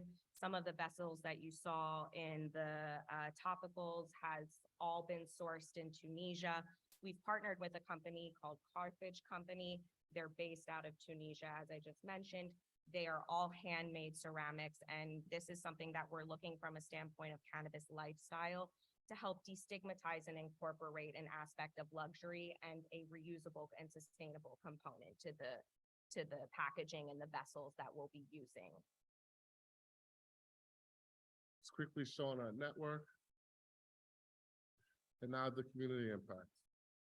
So the impact in the community comes in a variety of ways. Of course, we have a robust job creation plan. We will be looking to hire local. I just want to touch on a few different things. So one thing is that we'll have a live security feed, 24/7 live security feed. The Teaneck Police Department will have access to that. So at any given point, they'll be able to check in on our operations. And another thing is there was discussions about odor mitigation.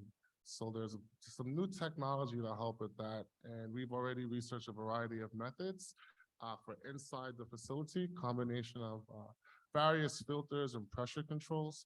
But this helps to ensure that any malodor does not leave the facility. So this is one of our physical controls that we have in place to alleviate that concern. What you're seeing there was just one example of some of the equipment that we use. So apologies, that was a little bit long-winded, but there was a number of questions in the beginning that we were going to skip over the slides, but we wanted to just make sure that we touched on it so that if you do have a question at the end, welcome to come back to it. This here is a QR code. If you would like to ask any additional questions, this will open you up to an email prompt and you can directly find me in that inbox, and I am happy to answer any additional questions. So please take a picture and save that. Also, all of our socials and our website is listed there. And I really thank you guys for your time. And if you have any questions, we look forward to answering them at the end. Or right now?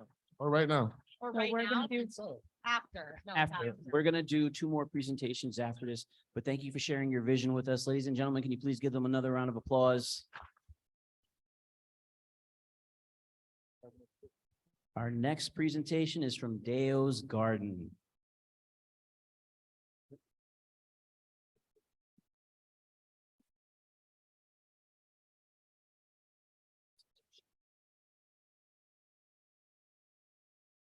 Please, ladies and gentlemen, give them another round of applause, big welcome.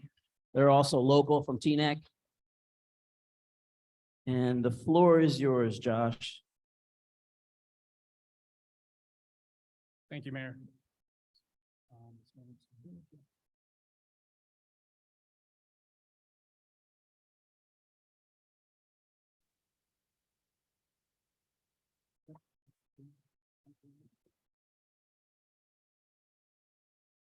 Good evening, everyone. Good evening, everyone, and welcome to Teaneck's first ever cannabis forum for Teaneck residents. The purpose of our presentation is to cover who Deo's Garden is, who the operators are. We're going to cover where we are in the licensure process. We are also going to cover essentially what our security plans are, what our logistics are, what our community value add is. And we're also gonna top it off at showing you a similar customer journey and ensure that going over our security plans and cover all of the points that are pillars of our excellence, and to ensure that we mitigate any risk we have with any of the issues that come up with cannabis, a lot of the questions that have come up tonight. So with that being said, we're gonna go into introductions. Before that, I apologize, we're gonna cover the licensure process. So where are we today? We are conditionally retail licensed, a standard license, non-micro.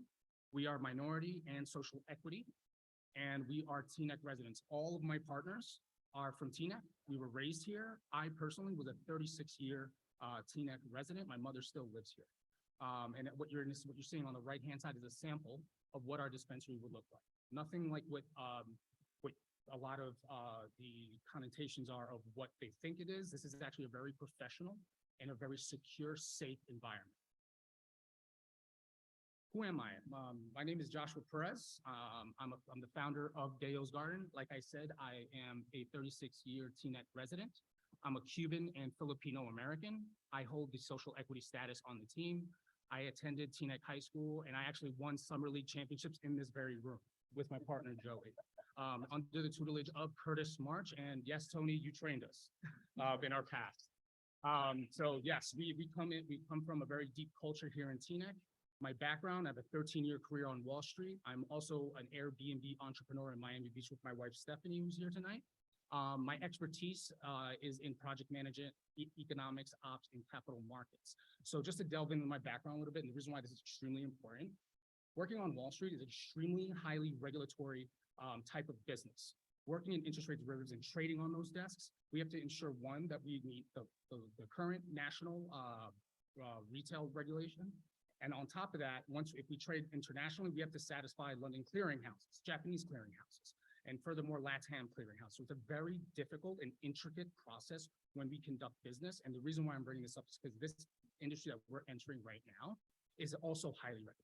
So I want everyone to understand that and feel comfortable that we are extremely technical, we're precise, and we have a very deep background in business. To move on to the next piece here, I'm a huge proponent of giving back. I'm an active mentor at William Patterson University and have coached undergrads in receiving jobs such as Ernst & Young accountants and other financial institutions that I was able to assist with. Furthermore, starting this Saturday, I was given a scholarship to attend the Rutgers Law Cannabis Program, which kicks off on Saturday. It was the very first program for Rutgers. And I have the privilege to start attending there. It's a 6-month program. So we are adding another layer of education to our portfolio. I'm also certified in Prince 2 governance for project management. And this was constructed by the United Kingdom. And I hold that certification. So for any of the project management initiatives that we have on our team, I'll be running with those. Josh, I'm sorry, can you just move closer to the mic? Yes, absolutely. My mother, Gisela Perez, who emigrated from Cuba in 1980, was a local Teaneck business owner. Mr. Valdez, I don't know if you know this, but my mom used to buy produce from your father. Just a heads up, next to Grand Union, South Paquito Mini Mart, we still own that back in the nineties. Unfortunately, in 1993, my mother was diagnosed with MS. And, you know, the pharmaceuticals at the time did not do the job. And, you know, I found cannabis as I got older, and I was able to assist her with her pain. She dropped weight. She's in a better position now. And, you know, there was even times that she talked about suicide, which used to get to me, but, you know, cannabis, you know, pushed her into a happier place. And unfortunately, she's not here tonight. I wanted her here because I wanted you to see her, then, you know, so you can get an idea of what a cannabis patient looks like and how important it is in medicine. And then last but not least, I'm assumed to be girl dad. So for everyone that is worried about your children, I'm going to be a huge proponent of protecting your children. One, I am from this town. Two, I may have shoveled a couple of your driveways. And three, my wife is not a cannabis user and she's going to keep me in check for you. So no worries there. With that being said, I'm going to pass it over to my partner and my brother, Joe Spiegel.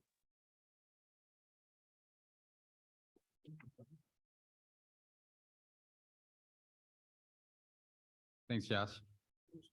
So yes, my name's Joe Spiegel. I'm one of the co-founders of Deo's Garden. I will be focused on technology, security, and compliance, providing oversight to the store, potentially being one of the first GMs alongside Josh when we open. I'm a product of Teaneck. You know, I'm super grateful I grew up here, grateful for the diversity and the culture that I grew up around. My mom is a Colombian immigrant. My dad is a Jewish American. I'm also a father of 2 young kids. So I share a lot of concerns of the residents about keeping cannabis away from children. And I think that's something we're really focused on promoting with our store. And, you know, we have to anyway, right? It's part of the regulations. It's, you know, it's the only way we continue to operate. A little bit about my background. The last 11 years, I've been working in information security and compliance in the financial industry, similar to Josh. I've spent the last 5 years developing teams, training them on security.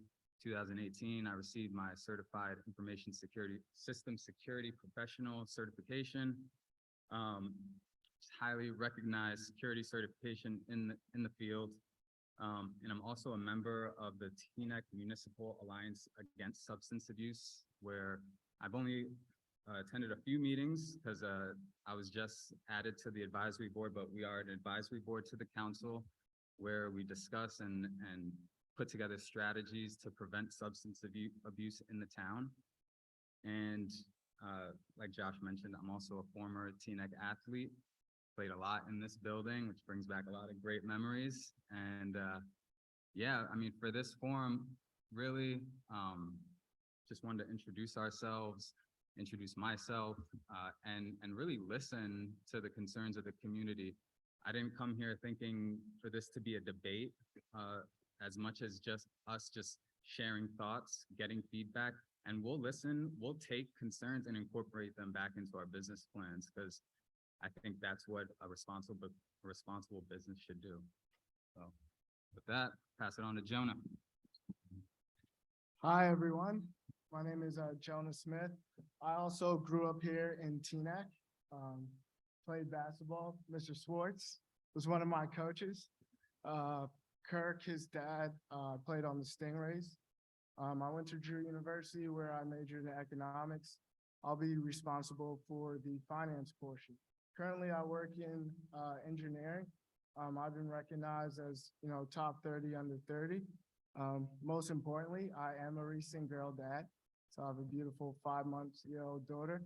Another thing that, you know, when we talk about community, I'm actually really invested in this community. I run the Janie Smith Legacy Fund alongside my brother. We give away scholarships every year for kids, minority kids affected by cancer. I gave away 2 scholarships last year, 1 the year before, and I just signed up for 2 more this year. So this community is really important for me. The intentionality of this community, when I look around Teaneck and the spaces I've been blessed enough to be at, I couldn't have done it with the people like you guys in this room. I want to hear from you guys because I know your concerns are valid and we want to make sure we assure you guys that we want to be equitable members of this community.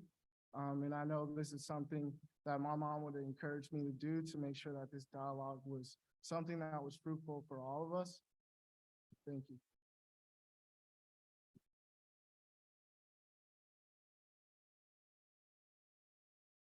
So I got the first one.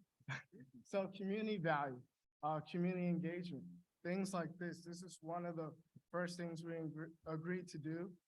We wanted to have a forum. We wanted to hear from you guys. We want this dialogue. We want to continually be open to that. Youth investment, like I said, I mean, I'm already here with the scholarship, but we want to do more. We want to continue to increase safety here. We want to continue to listen as well. And as far as economic productivity, the multiplier with cannabis is for every $1 spent, $3 back into the community. We're looking to give Teaneck back, as we said before, 2% of every sale.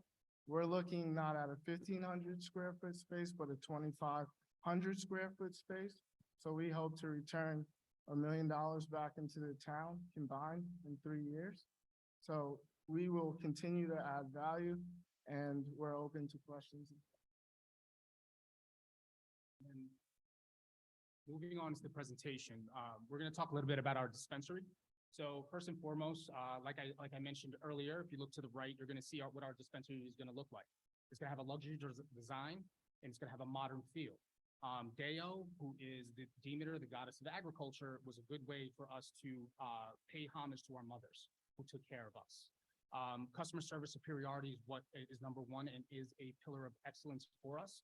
We want to ensure that we provide a white glove service to our clients as they come in, not only when they're in our store, but when they're out of our store, navigating our internet platform. Education in-store and on the go, we are going to educate our consumers all the way from terpene levels to products and working with our suppliers to ensure we have an open dialogue of education to all of our consumers. And on the go, we're going to ensure that we have it available on the internet platform as well. Omnichannel consumer experience. Who here likes to just shop in the store only, right? We moved away from that, correct? So we want to ensure that we provide our consumers every which path of retail experience they want, where they want to text for their product and have a sale, where they want to come in the store and have that experience and get educated. But as we know, most of the people that live in Teaneck, they work in New York City. They're on the move. They're constantly commuting. They want to be in and out. So we want to provide that drive-through experience, that curbside pickup to ensure that we can get the product to the consumer safely, securely, and effectively. Furthermore, business intelligence that drives decisions. What does that mean, right?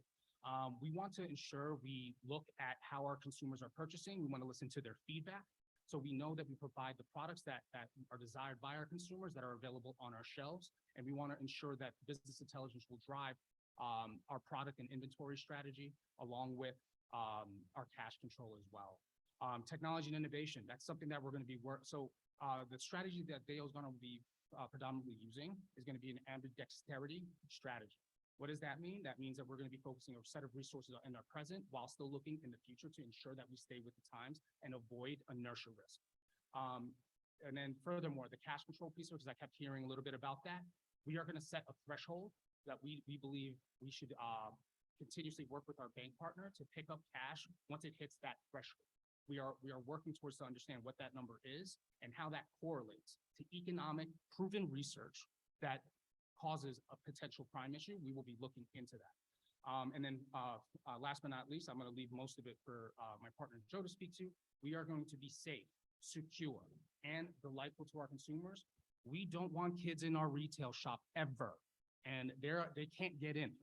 So just to be mindful, we don't want kids in our retail shop. You won't even get past the entrance piece, okay? And then on top of that, from an ID perspective, we will have a multi-factor authentication to ensure that we are looking at the proper ID, not only at the face value, but also at the document value.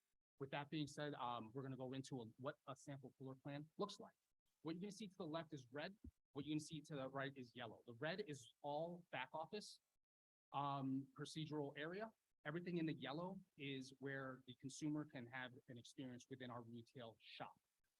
As you can see on the entry piece, they're going to come to a check-in factor where both doors will be locked and cannot get through unless they are validated 21-year-olds. After they've been validated, we'll come into the waiting area to ensure that we do not have a massive queue in the store. We will be mitigating queues in such fashion. Also, I want to, and just touch on it again, the omni-channel will help us mitigate traffic concerns. So I just wanted to touch on that. Furthermore, once they go into the dispensary space, I don't know if you can see the little dots around the floor plan, but there's cameras everywhere. We will be watching anyone that comes near the facility, inside or out. And then furthermore, as they are exiting the facility, there will be a man trap to ensure that that individual hasn't conducted any malicious intent inside the dispensary, and they will be exiting at that point. So with that being said, I'm going to hand it to my partner, Joe, to cover a few more important points on the security and logistics. Awesome.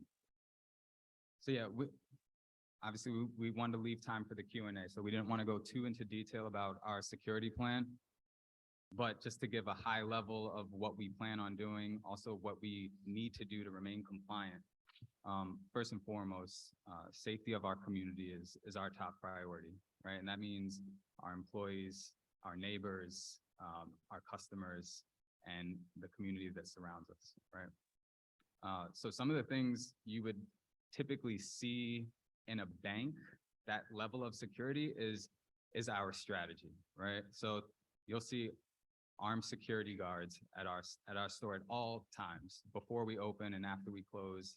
When we're closed, security feeds are being sent to an offsite security monitoring facility. We'll have interior, exterior video surveillance at all times, connected to Teaneck law enforcement, that also the CRC will have access to our feeds as well. We'll have robust alarm systems with motion detection, glass break detection, that will alarm us if anybody is trying to break in. We'll have extremely bright lighting, and we'll work with the town to make sure we're up to code and doing everything the right way. We'll have reinforced glass for all of our windows. We'll be utilizing safes within the dispensary for products, cash. As Josh showed on the floor plan, every area is pretty much restricted. So each area, think about going through TSA. You got to show something to get to the next area and before you get on your flight. It's similar to getting through the building of a dispensary. And a couple compensating controls is our policies, our procedures, our training programs, and just us building a strong culture of ethics, morality, and trust with our employees, and partnering very closely with law enforcement. And we're not going to do it alone. We have hired cannabis-specific consultants, one of them sitting with us right here, Kelly Wyman, as well as security consultants with law enforcement background to help us implement all of this, set up all of the cameras, all of the equipment, devise our plans, and make sure we're doing everything, be compliant and go above and beyond and be extremely safe. And then to close it out, just a slogan from our end, Dale's Garden Cannabis Dispensary, a benefit for the planet and humanity. Thank you, everyone, for your time tonight. Thank you.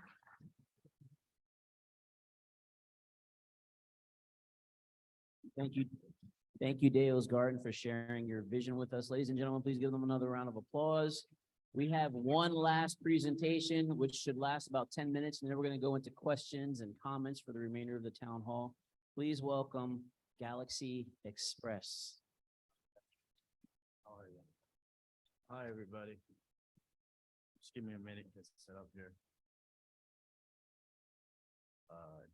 And just so everybody knows, once this presentation is over, we're going to take as many questions as possible. And on the dais, we have the health officer, the police chief, Councilwoman Belcher, Councilwoman Goldberg, Principal Valdez, Security Director Morgan, and we're going to get to you very, very soon in about 10 minutes. Thank you so much for your patience. Awesome. Hello, everybody. My name is Sebastian Castillo. This is my lifelong best friend and business partner, Dave Koshar. We originally are from Leonia, New Jersey, right next door. We went to elementary school all the way to high school there. And we've been lifelong best friends and business partners. I'm gonna be giving most of the presentation. Dave, do you want to say anything before we start? Sure. Dave Koshar, currently an Englewood resident, grew up in Leonia. I have been partners with Sebastian on this business from the very beginning. I specialize in security and compliance. I have over 10 years of experience in the logistics industry, running secure facilities in highly safety sensitive positions. And that's my main focus on the business. Awesome. So I'm just gonna go ahead and just go through my presentation. Shout outs to the other licensees here in Teaneck. Awesome. And because Dale's Garden did such a comprehensive job, I'm gonna touch on some of the details about what it means to actually have a dispensary within the township of Teaneck, what it means to the neighbors, what it means to show up to that property, what it means conceptually to have a business like this within our township. So real quick about this presentation, I'll try to make it brief. I'll introduce myself and my management team, describe our proposed business, talk about why we chose Teaneck, a little bit about the community programs. There was a lot about 2% municipal tax. We also intend to have some localized community programs, and then a brief example of what a property with a dispensary might look like in terms of a site plan example. So just real quick about me. Hi, again, my name is Sebastian Castillo. I was raised in Leonia, a lifelong area resident. I graduated from Bard College with a degree in economics with a focus on industrial organization. Industrial organization is the study of how different industries form and operate. That's a bit relevant here as the cannabis industry is an emerging industry.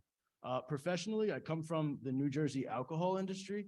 I was a liquor salesman for years and a bartender down in Hoboken and Jersey City for years. I actually held an NJ solicitor's permit, which is an exclusive license to market and sell alcohol. And also had an ABC bar card down in Hoboken. So essentially, I come from a career in handling controlled substances, recreational substances. As far as New Jersey and comparables to cannabis, I'd like to think that one of the closest comparables we have is the experience with the alcohol industry.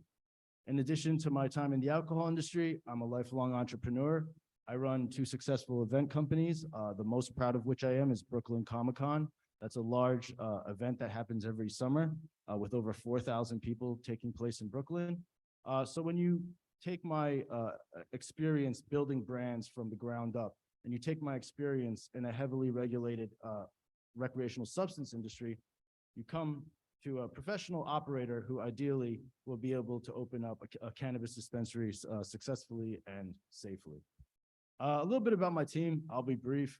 On the right, I have my legal counsel who's not in the building. His name's Adamo Ferreira. He has law offices in Hackensack. This guy, you already met, and me. A little bit about the proposed business for what we intend to bring into Teaneck. This is an example slide of an image, but really what we're trying to show here is an aesthetic that is bright, it's clean, it's health affirming. Galaxy Express plans to be a micro business with major value. We intend to open a compact retail location offering cannabis items. Again, the aesthetic, the vibe, the culture of the store is intended to be bright, professional, use modern displays, electronic menus, and incorporate local artists and collaborations to enrich the store culture and experience. You can expect to be met by friendly staff who are knowledgeable and helpful and will expedite the customer process. Also, as you can see, kind of with the aesthetic that I'm trying to convey, that we have a mission of wellness, a focus on good living and well-informed choices. Just to give a context of what that might mean, imagine at the counter, you might not see candy and soda and tobacco products. There might be more natural alternatives. So that was a bit of the description of what the business might look like. I could have gone into a lot of the safety details. You know, every licensee has a 20-page business plan and a 20-page compliance plan that we submit to the state. So there's a whole plethora of different details regarding security and things of that nature. But really, I decided, let me focus on what it might mean to come to Teaneck with this business and why we chose Teaneck and what it might mean to be in Teaneck. So first and foremost, most importantly, we consider this area home. We're launching with a local team, and we plan on employing local and building a local team. You know, cannabis dispensary is a complex yet unique opportunity here. And I like to think that I've developed a unique set of career skills, both again, in brand building and brand development and my time in controlled substances to put me in a position to operate and steward this opportunity. And also I think that a micro business dispensary, like mine would be a great opportunity for Teaneck to get into cannabis businesses overall. Fundamentally, I feel that, my founding team and I share the same values of the township as Teaneck. We celebrate diverse cultures. We believe in progressive values. And ultimately, we felt that, being local applicants, that realizing the opportunity of social equity would be something that we most likely would be able to do here at home. If we apply to other towns have their local applicants and their local operators that they're considering. And anywhere else we were to go, we would be considered outsiders. That being said, we decided to invest in Teaneck and try to make this happen in Teaneck. And what that might mean is growth in jobs and careers for residents. I'll tell you right now, if we open up, we're hiring everyone from Teaneck, and there's gonna be quite a few jobs. I mean, this is like real local job creation here going on. We plan on offering a trilingual dispensary, which includes services in English, Spanish, and Korean. And we hope to create a boutique experience that, even if you're not a cannabis user or a fan of cannabis, this business is run with such professionalism and high quality that you would be proud to have it in your town. And that's essentially why we chose Teaneck and what we are hoping to propose to Teaneck. Sorry, I've been in this stands for a while and I haven't had any water. Excuse me. So in addition to the business itself, in addition to the 2% of local municipal tax that the town can expect to receive, we also wanted to showcase some possible community programs that we would intend to roll out. One of them, we dub it Build It Teaneck. It's the idea of a local economic support program involving things such as gift card buybacks, local entrepreneur grants and startup workshops, rotating skills workshops, supporting local artists, and using local contractors and vendors whenever possible. Another local program that we would want to roll out is called Healthy Roots. The idea here is it's like a health and wellness program. We would be involved in regular town meetings like these, participate in forums, reach out to specific communities like, say, the senior citizen community. We can offer local internships and jobs to of-age college students. We can participate in drug awareness youth programs, local farmers markets, food support systems, and community drives and pledges.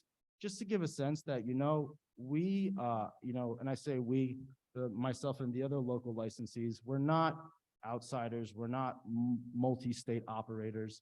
When we open these doors, we completely wholeheartedly have Teaneck in mind and a sensitivity for what it means to open up in town. And I just wanted to give that some context. I know that they may not have said it here, but the other licensee holders also have similar awesome programs. I saw when they applied for their licenses and they did a great job. So I'm not the only one with this stuff. All three of us local licensees intend to roll out some really cool local programs. I want to leave it open to a lot of question and answer. So one last thing that I'm showing here, and this is a super simple depiction. What it is a site plan example. What would it mean to have a dispensary in an actual building in Teaneck? Would it be upstairs to something, next door to something? The opportunities for locations are not endless. In fact, they're actually quite limited. But I'm sure all three of us licensees, pre-zoning, we're looking at these locations and saying, what could be a possible fit? And some of the locations and some of the qualities that these possible dispensary locations or possible manufacturing and cultivating locations have in common, things such as ample parking, right? You need a property with ample parking so that the flow of customers, interruptions to the local neighborhood are minimized. We intend, per the local ordinance, to put up an 8-foot perimeter fence around the property with retractable gates for both driveways.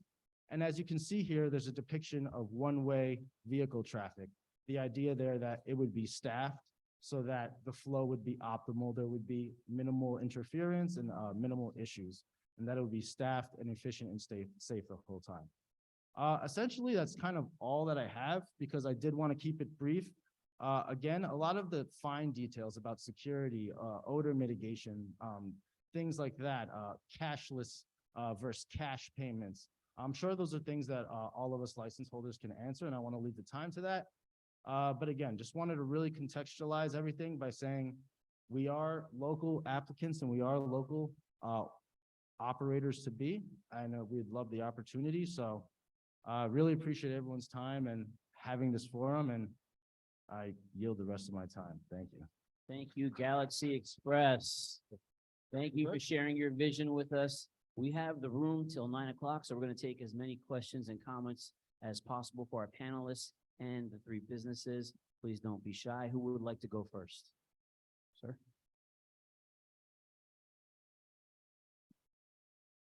Good evening. Great presentations by all of the business owners. Really appreciate it. My name is Jason Murray, and I'm currently a financial advisor. And before being a financial advisor, I sold pharmaceuticals for a lot of years, for about 15, 16 years. And I know that there's health benefits through cannabis, right? In pharmaceuticals, I know there was a health benefit ratio or risk benefit ratio to any particular drug. Where does the cannabis health benefits, or where are the studies that you're basing the health benefits or the risk benefit ratios? Because I know that they're there, but I'm just curious in terms of any studies or clinical trials that you're basing the health benefits from. Thank you. Who would like to take that? A panelist or one of the business owners? And I see the gentleman from Stockton. I'm a cannabis professor from Stockton University, and I've been there since 2018. Actually, if you look at PubMed, they have well over 20,000 studies about the efficacy of cannabis. Short answer is a lot of the research comes from Israel, some from Germany. Like anything, there are some side effects, but they are not nearly as severe as a lot of the other pharmaceuticals that we see. So if you want to find out, I would start with PubMed, and there's a lot of reading you can do there too. PubMed. And if you want to look at CBD in particular, which a lot of people are interested in because it will not get you high and it's a form of cannabis. A lot of older people in particular, athletes, love it because it helps to fight inflammation naturally. Great site is projectcbd.org. And again, you will find thousands of studies. Comments or questions, and everyone on Zoom, please write in the chat room if you have comments or questions. I'm not gonna stand up because I did a whole bunch of squats the other day, but forgive me. My name is Eddie Landers. I'm a minority shareholder in Kudos Society over on Queen Anne Road. I'm also a cannabis connoisseur. I have a friend, his name is Dom. You can look him up on Instagram under Dom the Realist. That's D-O-M the Realist. He's a grower, so he went out to California, became a specialized grower, did a lot of scientific projects out there, came back to Jersey recently, and I connected with him. So we were talking, and he told me that he tried to get jobs at different dispensaries around the area in Jersey, and he was unsuccessful, and that he has a daughter on the way. So he has to fly back out to California to the grow house that he was already working at to establish himself out there for employment because it's so difficult to find jobs here. This question is mostly for the council people, but also for you all. What accountability are you guys gonna have to make sure localized, specialized, African-American or other growers in this area, or people that are just as passionate about cannabis as the big businesses, can be employed in their hometown or somewhere, if they're not from Teaneck, can be employed in Teaneck? My second question, it's a double question, sorry. The other thing is, I had some other business owners that tried to get a license for the same dispensaries here, and they were overbid by a company called Ascent, both in Secaucus and Fort Lee. What are you guys also gonna do? This is more for you business proposers. How have you strategized yourself to be able to compete with this big company called Ascent? Thank you, sir. Does anyone on council want to answer? Councilwoman Belcher? Thanks for that question. The social equity, part of this is vitally important to us as a council. I mean, we certainly want to really look at what the state is doing, to encourage, women-owned and African-American input, as it pertains to, leadership positions, but also as pertains to those that have licenses upholding a social equity, encouragement of basically hiring people from our town. We certainly want to see that. We want to see jobs here, jobs go to people here. So to answer your question, the social equity component is vitally important to all of us. Anthony, did you want to answer the second part of that question and or the first or both?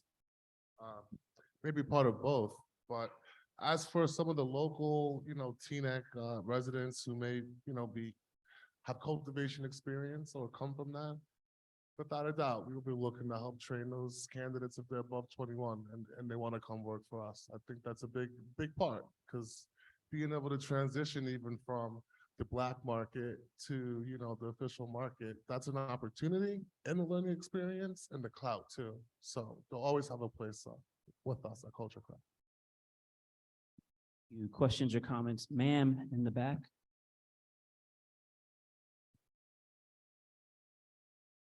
I have one quick procedural question and then a couple of comments. With respect to the business owners who spoke tonight, I was wondering if any of you have licenses with a lease, or are you still in the conditional license phase? I'd like to answer that question before my comments, if possible. Yeah, no problem. Okay. So I don't know if my comments are 100% applicable because I don't have an answer to that question yet, but you'll just have to bear with me. Okay.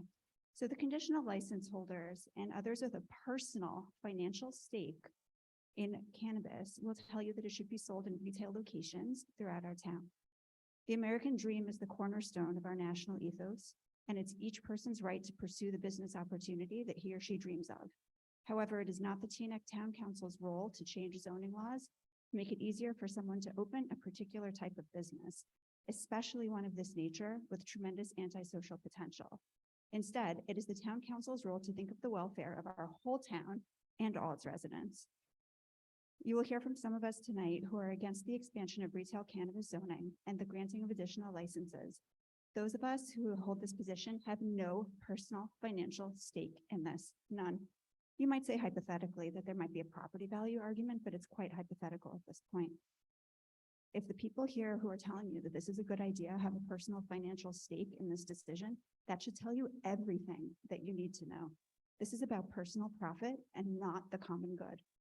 People can take their conditional licenses and open up in another town, preferably one really far away from here. Let's limit the number of licenses we grant to dispensaries, including in the Alfred Avenue zone. Let's use our zoning laws for the benefit of all and not just a handful of people. We should make Teaneck a destination for business people who can provide a service or product the town actually needs and not drug dealers with fancy storefronts. Josh? Hi, ma'am. How you doing? My name is Josh Perez. What's your name? Emma Horowitz. Yes. Pleasure to meet you, by the way. I don't know if you heard, my mother is quadriplegic, MS patient. It's not financial. This is for my heart. So that's where it comes from. And as a business owner and entrepreneur, yes, we do take risks. We do put certain financial values into property in hopes to work with the town, especially with guidance from our council members. With their recommendations, we execute based on that. But just so you know, we're not former drug dealers, okay? And my mother suffers from multiple sclerosis, and she also was domestically abused, and she used cannabis to make her life better. Thank you. Thank you. Mr. Mayor, I just want to address one thing that Councilwoman Goldberg. I just want to address one thing that Ms. Horowitz said, is that one of the things go forward, regardless of whether zoning is expanded or not. We are looking at capping the number of licenses. That is something that we feel is important for the safety and the welfare of the township. So what that number is, we don't know, but that is something that we are considering, whether or not zoning is expanded or not. Question in the back or comment? you. Thank you so much for all sharing about these proposals and your ideas. And I heard many times the words safety of our community, successful safety businesses. And what you were putting out there, these proposals, they look beautiful, they look safe, they look great. But tonight, not once did we talk about the educational piece around it, right?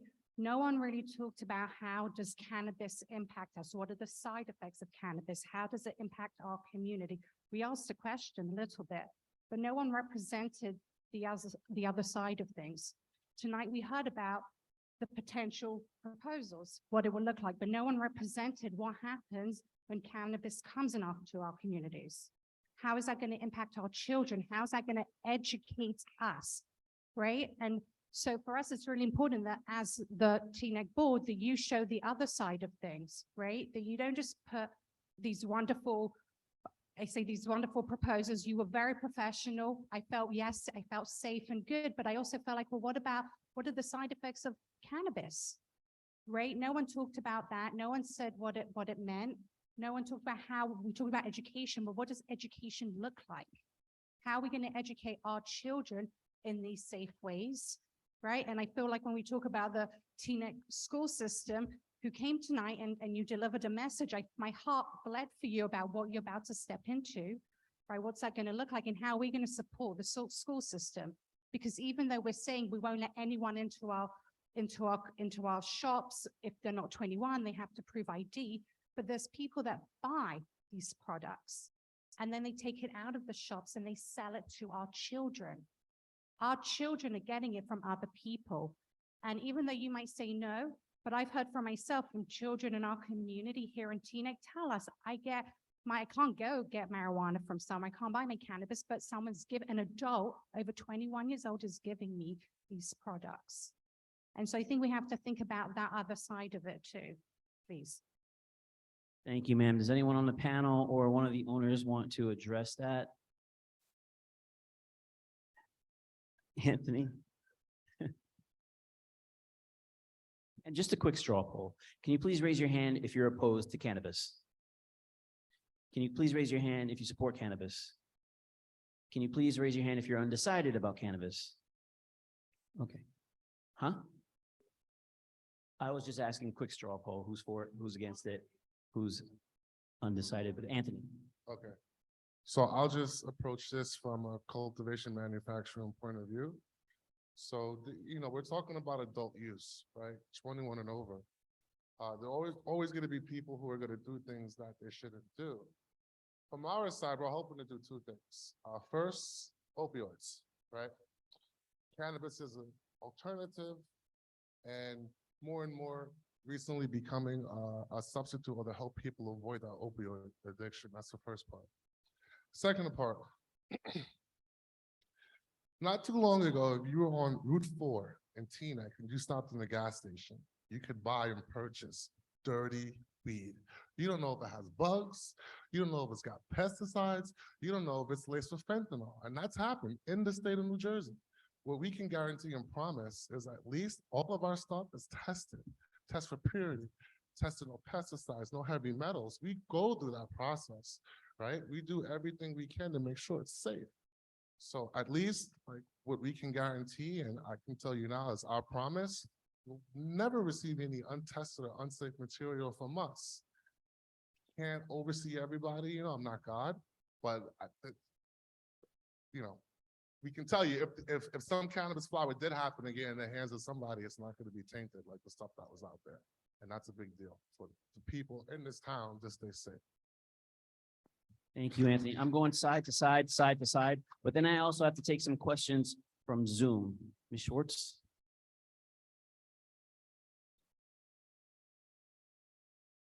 Thank you so much for these presentations, and especially to these three young men who went to school with my son, and I am so proud of you. What an opportunity for our young people to open a business here in Teaneck. Thank you. Very proud of you. But I did prepare something. I want to speak about why I support licensed cannabis dispensaries in our business districts of Cedar Lane, North Queen Anne Road, and Teaneck Road. First of all, I believe that well-controlled, professionally staffed licensed dispensaries would draw people to these areas, as they do in places like Great Barrington, Massachusetts, and many other towns throughout Massachusetts and Colorado. Some of these fine dispensaries could be a model for those seeking to open dispensaries here. And I'm looking at what you want to do. I go to a dispensary up in Great Barrington called Theory. I don't know if you're familiar with it. Yeah. And when I first went in, it was my daughter and son-in-law. I was kind of apprehensive about it. I thought I was going into a wellness center. It was amazing. And it was so professional. So I think yours looks like it's going to be similar to that, which is wonderful, would be wonderful to have here in Teaneck. So having dispensaries would increase our tax revenues. It will boost local economic development, as it has done in many towns and cities throughout Massachusetts and Colorado, the states, I believe, that have done it right. Licensed controlled dispensaries will provide safe access to medicinal and recreational marijuana for those that want and or need it. Most importantly, cannabis is legal. Thank goodness it is finally legal. And we should stop treating it as if it is the Cheech and Chong reefer madness image of the early 70s. It is not. And by the way, 73% of Teaneck voters voted to legalize cannabis in Teaneck. Cannabis is mainstream, and it is a healthy alternative to many other harmful drugs and medicines. Now, recently, I had my physical, and I talked to my doctor about my use of gummies for my sleep problem.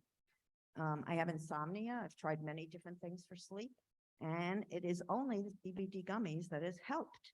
She told me, this is my doctor, by the way, that it is safer than anything that she would prescribe to me. And that's coming from my doctor. And by the way, I just want to add, because I think this is relevant, my mom, who died in the 70s of cancer, suffered terribly from chemo.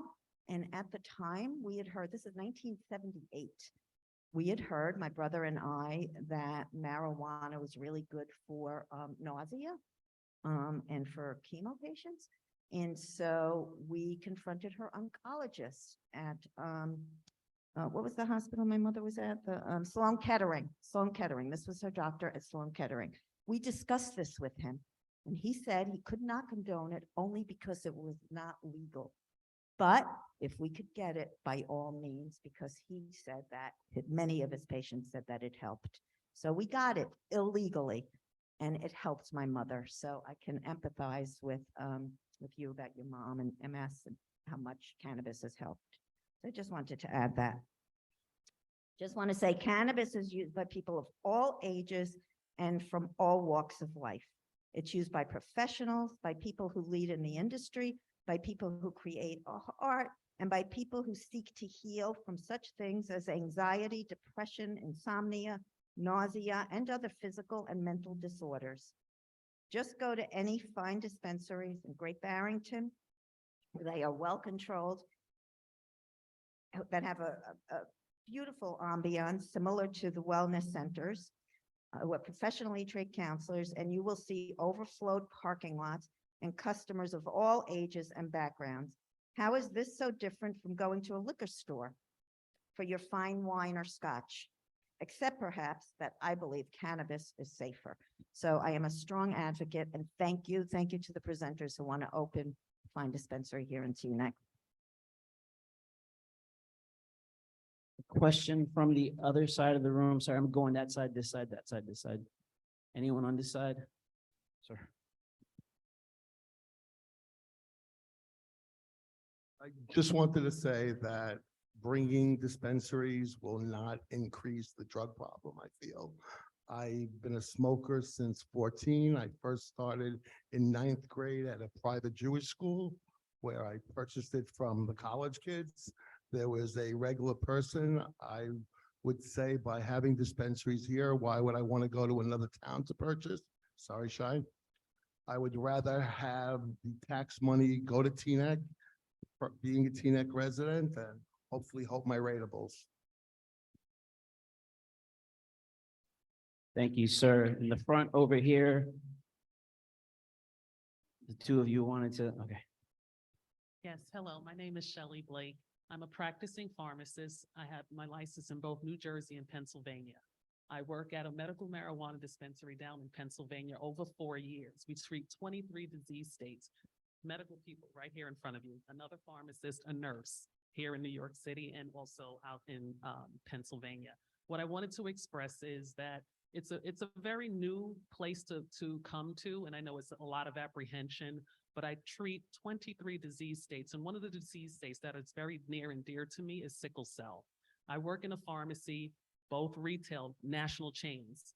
My colleagues, a lot of times it's hard to determine whether or not a person is a drug seeker. And sickle cell is a very dear, like I said, disease to me. I have the trait, my brother died from the disease. And one of the things I like to mention to people, it's very hard with certain diseases to explain pain. And when you come into a dispensary, no one knows why you're there. You're not apprehensive about making your purchase and you don't feel like a drug seeker. I work in a pharmacy that was 24 hours. I was an overnight pharmacist. And I can tell you the nights that I worked, the predominant sale that I had to young people, which was very sad, were syringes. And that's not for cannabis. There were syringes, and we suffer from an opioid epidemic, not a cannabis epidemic. We suffer from people who are very ashamed of disease states because they don't want to feel like drug seekers when they go to these pharmacies. My colleagues would be apprehensive. It's very hard to tell whether somebody is seeking drugs, do they really need the pain medication? So what I say to you is education is key. I work at a dispensary where we educate. I had to learn, I did 5 years of pharmacy school, went back and got my doctorate. I had to learn, this was my mentor at the time, I had to learn about cannabis and get a certification. That was so intense, but over 20 years of practicing pharmacy, I have to tell you, cannabis, I have to admit, I appreciated watching the results. I used to sit and watch the patients on it and just see the productivity and their level of health increasing. And as you know, in retail pharmacy, me, the pharmacist, I only get maybe 2 minutes to talk to you. In a dispensary, I'm sitting and talking with patients daily, hours on end. If they want to call me, I can follow up with phone calls. That doesn't happen in the retail world. And I've worked in 2 of the major chains. They would come inside, we would go over their disease states, go over their medications, give them recommendations, follow up with them. So far as side effects, if I had to tell you sleep was an issue, maybe you get a little sleepy, but again, no type of addiction unless it's dirty or unless you put what they call drug mixing. Cannabis did not have the effects that people think it has, but like you heard mentioned, if it's not clean and there's drug mixing, then you're going to get other results. Mixing alcohol with cannabis does not work. I tell that to all my patients.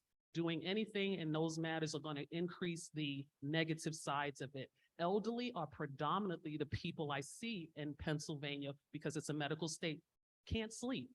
My team here, we got anxiety put on the formulary for Pennsylvania. We've watched, we've studied, and like he said, lots of information comes out of Israel, many other countries, because again, in order to have a study here, it would have to be legal. But as it becomes more popular, hopefully the United States will take on those studies, those chemical studies. But we can definitely give you all the education and the science behind it to show and prove to you how it affects the body, the CB1 and the CB2 receptors. But it's very important that when you bring on a dispensary, hold them accountable for educating not only their employees, but their customers. That's one way to really make them informed and let them know how things work, how the body works with cannabis, and also to let them know that it's not not a seedy spot. And I'm very big on children. Cannabis affected my family members in that way as well. Learning and teaching them. I have a family member, she called me, Shelley, what is this pen? And I told her what it was. So you want to be educated because it's here. It's not going anywhere. Get educated. Don't run from it. Know what it is.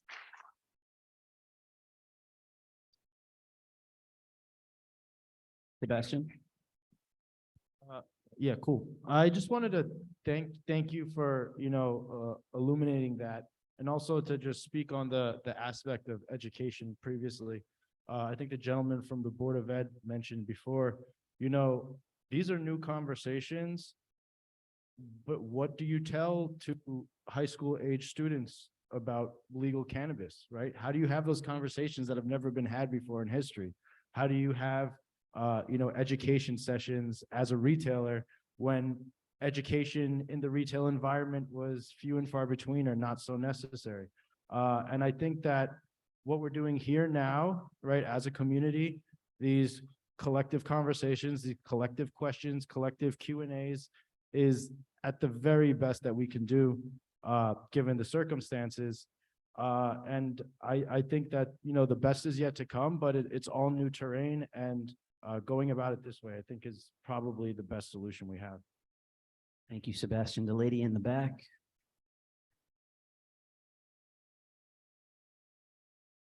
Hi, thank you, everybody, for your presentations today. They were very professional and interesting.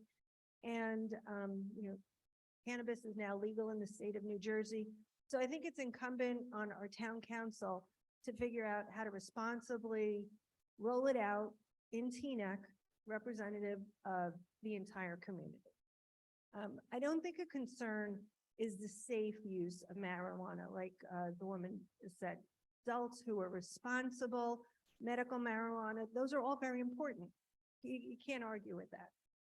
But we do have, our children in the community that we have to be responsible for.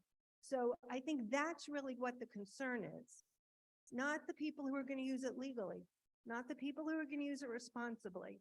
And I think that's what the town council is really responsible for. And I think, before you change the zoning or give these licenses out or whatever it is you do, I think you really have to put that before the community. Because, I don't use cannabis. I never did in my whole life, and I don't plan on doing it. Maybe if I can't sleep, I'll get some, I don't know. But in the meanwhile, I think it's a destination purchase. So I don't understand why we need more than one shop in Teaneck. Yeah, maybe you say, oh, it's going to help Cedar Lane. I don't know.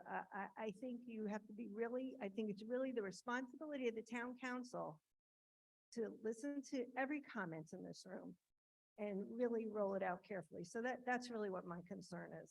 Because honestly, the vape shops are all over the place. And we know many of them have violated laws. What's happened with them? Our kids are going in there and buying stuff.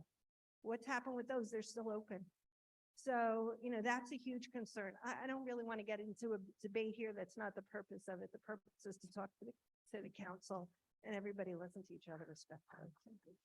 Mr. Mayor, I just want to respond really quickly because I think there's a lot of really valid points there that I do want to address. So, as I said at the beginning of the presentation, in 2021, the town council opted in. And when they opted in, they zoned just Alfred Avenue. And I was not part of that decision. We're moving forward at this point. So now the question is to your point, is what are the updates to the ordinance that we need to make to address the safety? Where can cannabis be smoked, which I think it's already addressed in some instances, but making sure that the shops are abiding by safety concerns for our children and for our residents.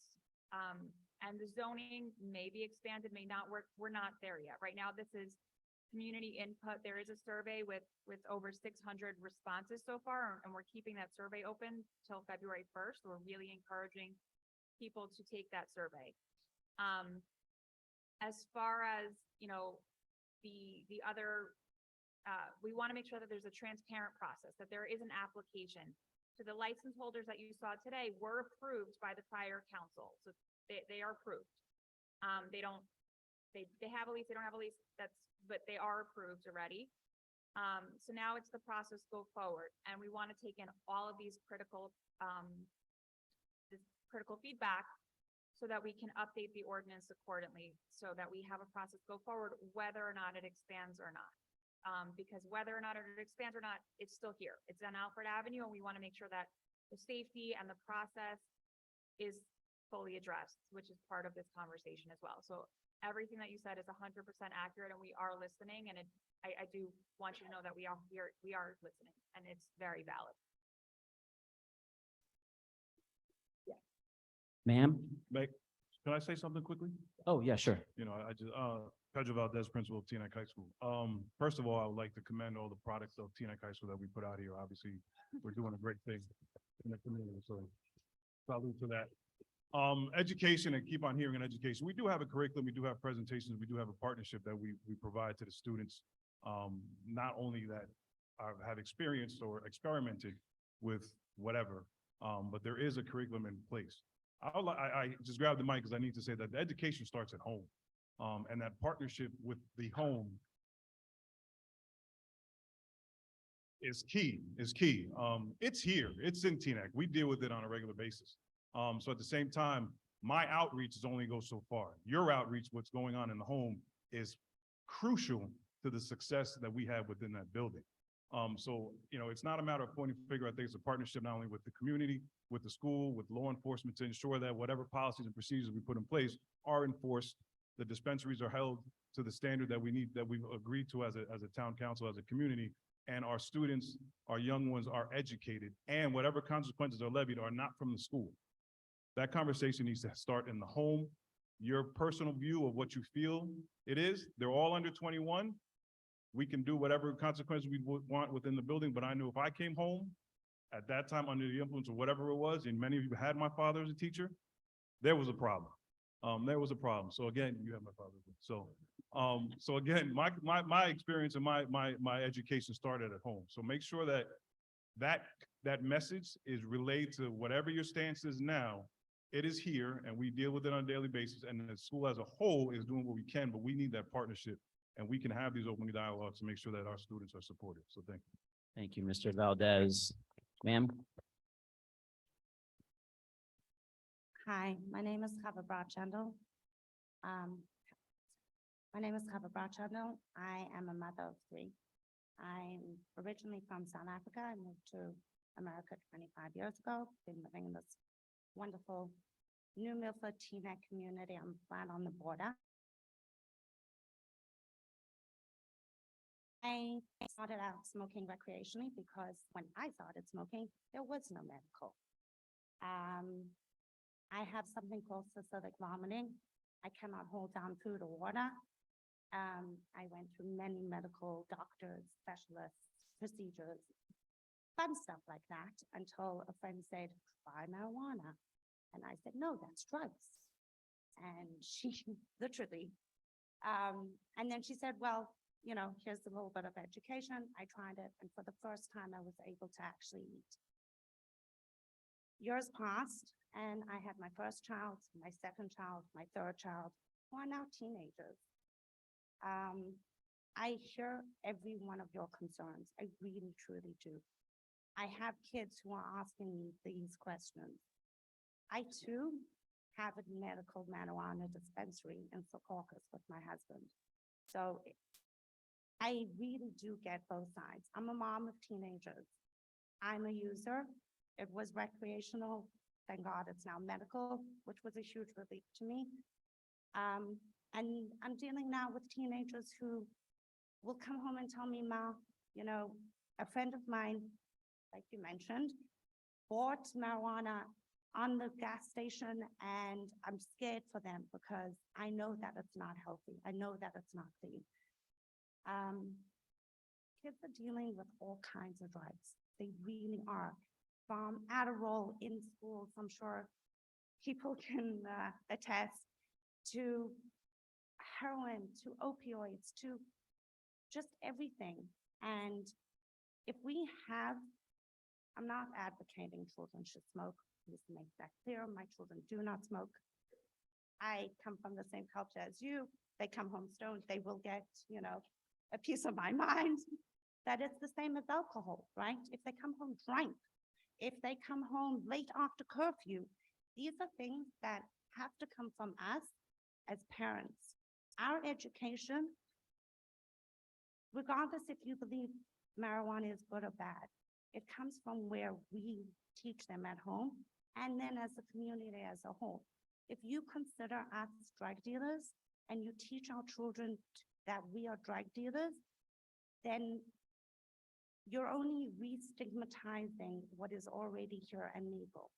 If you teach your children that people need medicine if they're sick, just the same way like they use any other medicine.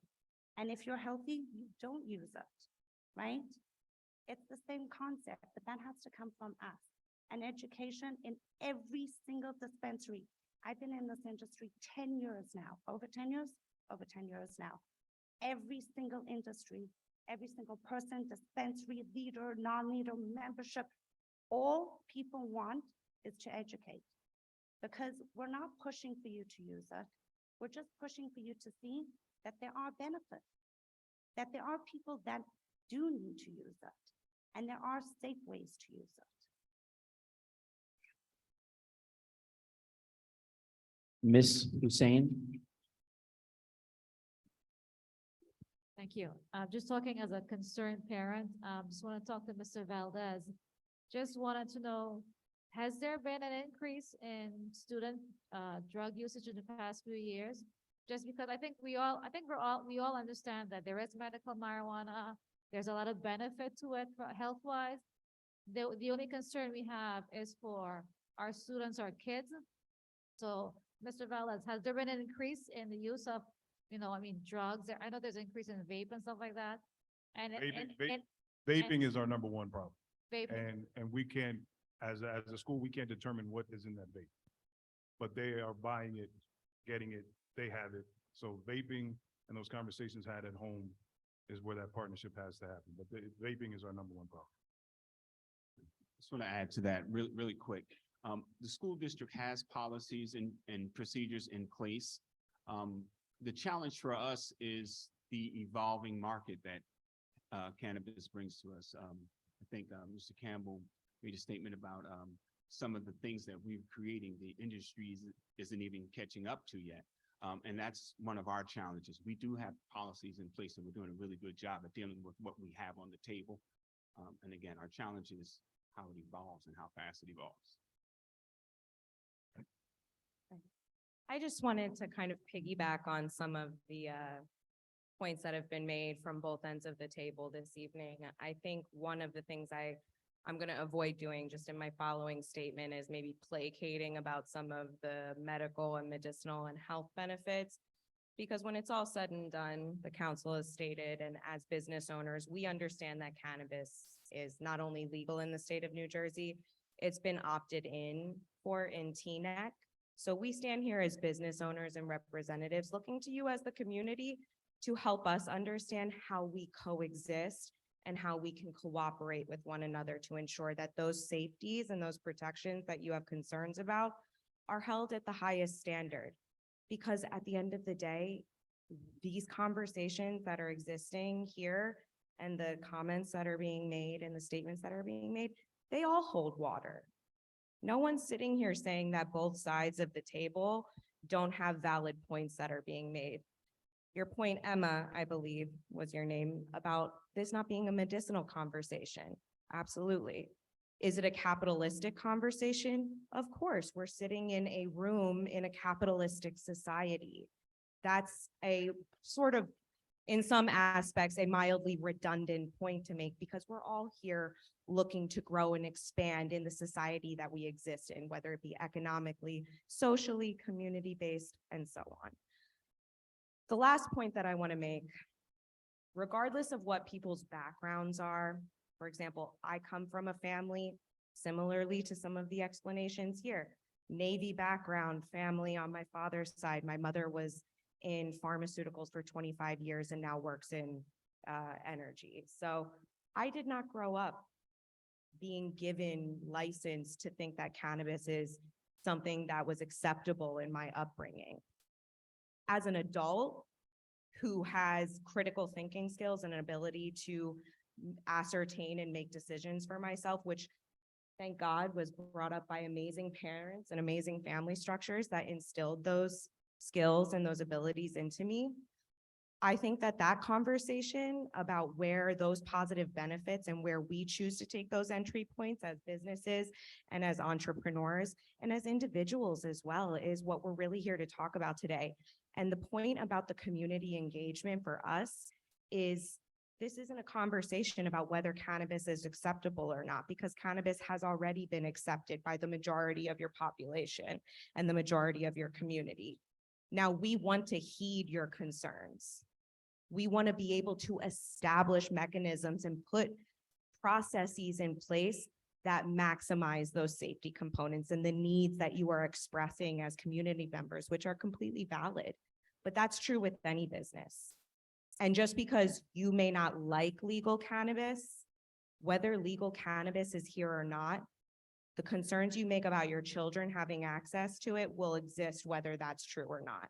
And whether legal cannabis continues to grow at the trajectory that it's expected, people will still be able to get illegal and illicit items from anywhere, essentially, to the point that my partner made. And I think that's something that we want to be able to talk about. So I would be more interested in hearing about ways in which we can coexist and ways in which you see yourselves as community members being able to help guide us as business owners. I'm trying to get people who haven't spoken. I mean, you can speak 2 or 3 times, but I'm trying to get as many people who can speak for the first time possible before we end it.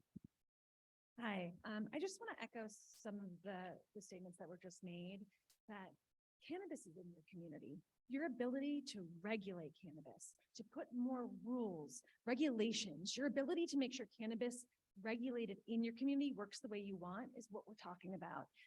Cannabis has existed here well before they legalized. And I think it's very important that this is an opportunity for you to make sure cannabis comes into your community in a regulated fashion that works for you. And that's what I think this conversation is really about. It's everyone here wants to make sure that your community is safe, understanding your needs as a community. And also, if education is a priority, let's have more forums with education, science, culture, these different things that really are important to you, because I think it is important to have these things here. But I also think when you want to ban cannabis from your municipality, you don't ban it from existing, you ban it from your, you give yourself no opportunity to regulate it the way you want. And that's what this is about. Regulate cannabis the way you want in this community so it exists the way that works for you. Councilwoman Belcher. Yeah, I just want to quickly piggyback on the last 2 comments. I mean, one of the things that we are doing in having this forum is for the purpose of education. It's for the purpose of informing, for bringing together the stakeholders within our community. Of course, the business owners, but we have the health department, we have law enforcement, we have our school system here. So we want people to come to the table realizing that this is a real important topic. And I've said it before and I'll say it again, we want to get it right. That's why we're here. We want to get it right. So essentially, it's vitally important that you guys take the residents, I'm speaking of, take the survey. Take the survey because the survey helps us as council members to know what you're thinking, knowing what's important to you. Like our very first speaker said, the attorney said that where's the ideal place to have it is in industrial areas. Well, we're challenged by that in Teaneck. We don't have a lot of industrial area. Alfred Avenue was chosen a few years ago, but the whole idea is that it's very limited, and we realize that. So we have to think outside of the box, but we most importantly want to get it right.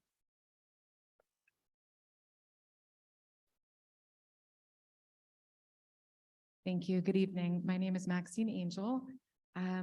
So this isn't exactly a community forum, despite what it said on the flyer that went around to some people. If you want to have a community forum, you should have a balanced presentation that presents multiple sides of the discussion. And you should also have it at a time when parents can come. And I know that you have a number of parents who have been waiting on Zoom who have not had a chance to speak, but you gave the floor to many people multiple times who had the opportunity to deliver professional presentations. So it's not really a community forum, but I do recommend that you have an actual community forum. So with that said, we're not here to discuss the benefits of medical marijuana. I think it's been well established that that it was approved, and it's also noted that There are dispensaries throughout the state of New Jersey. In fact, I think the number's growing every day, and you can go as close to Paramus if you need to pick up your medical marijuana. But this is about recreational use, which I don't think has come up a whole lot in the discussion. So great that people have found some relief with their medical use, but we're really talking about recreational use. Okay, so let's use the right words because words matter.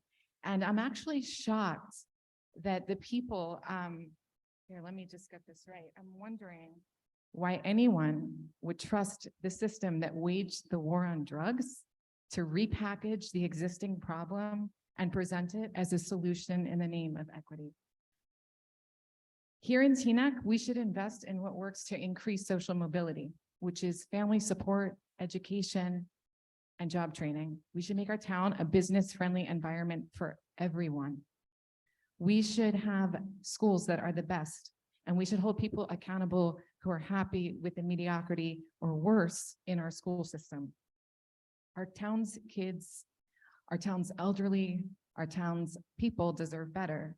And the path to equity is through strong families and education and a strong community of residents, not through recreational marijuana use, which is what it is. That's what we're talking about.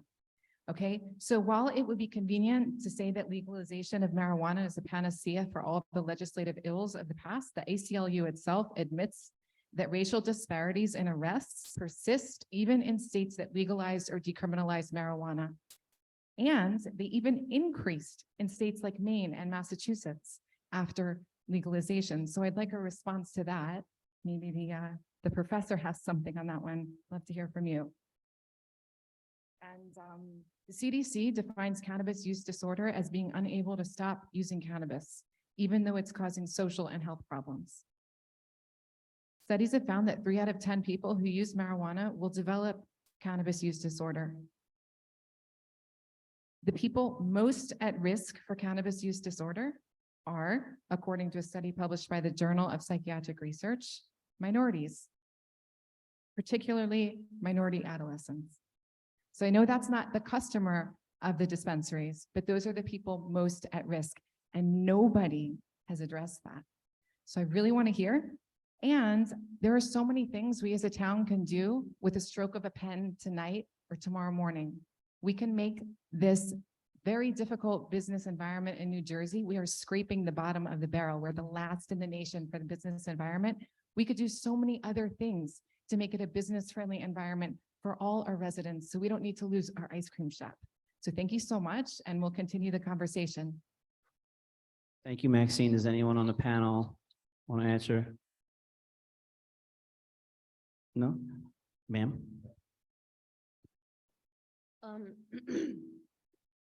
Two quick things.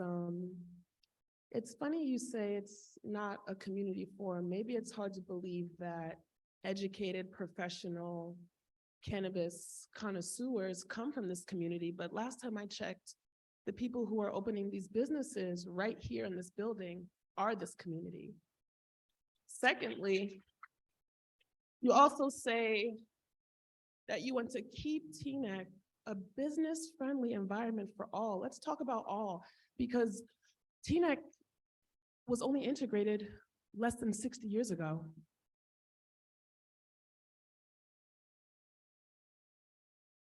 The couple who left and said that Teaneck doesn't need these type of businesses because it's already stable, that was the most striking comment to me, because while 51% of this community is Caucasian, 87% of the people employed here are also Caucasian, which tells me that this community actually doesn't serve all.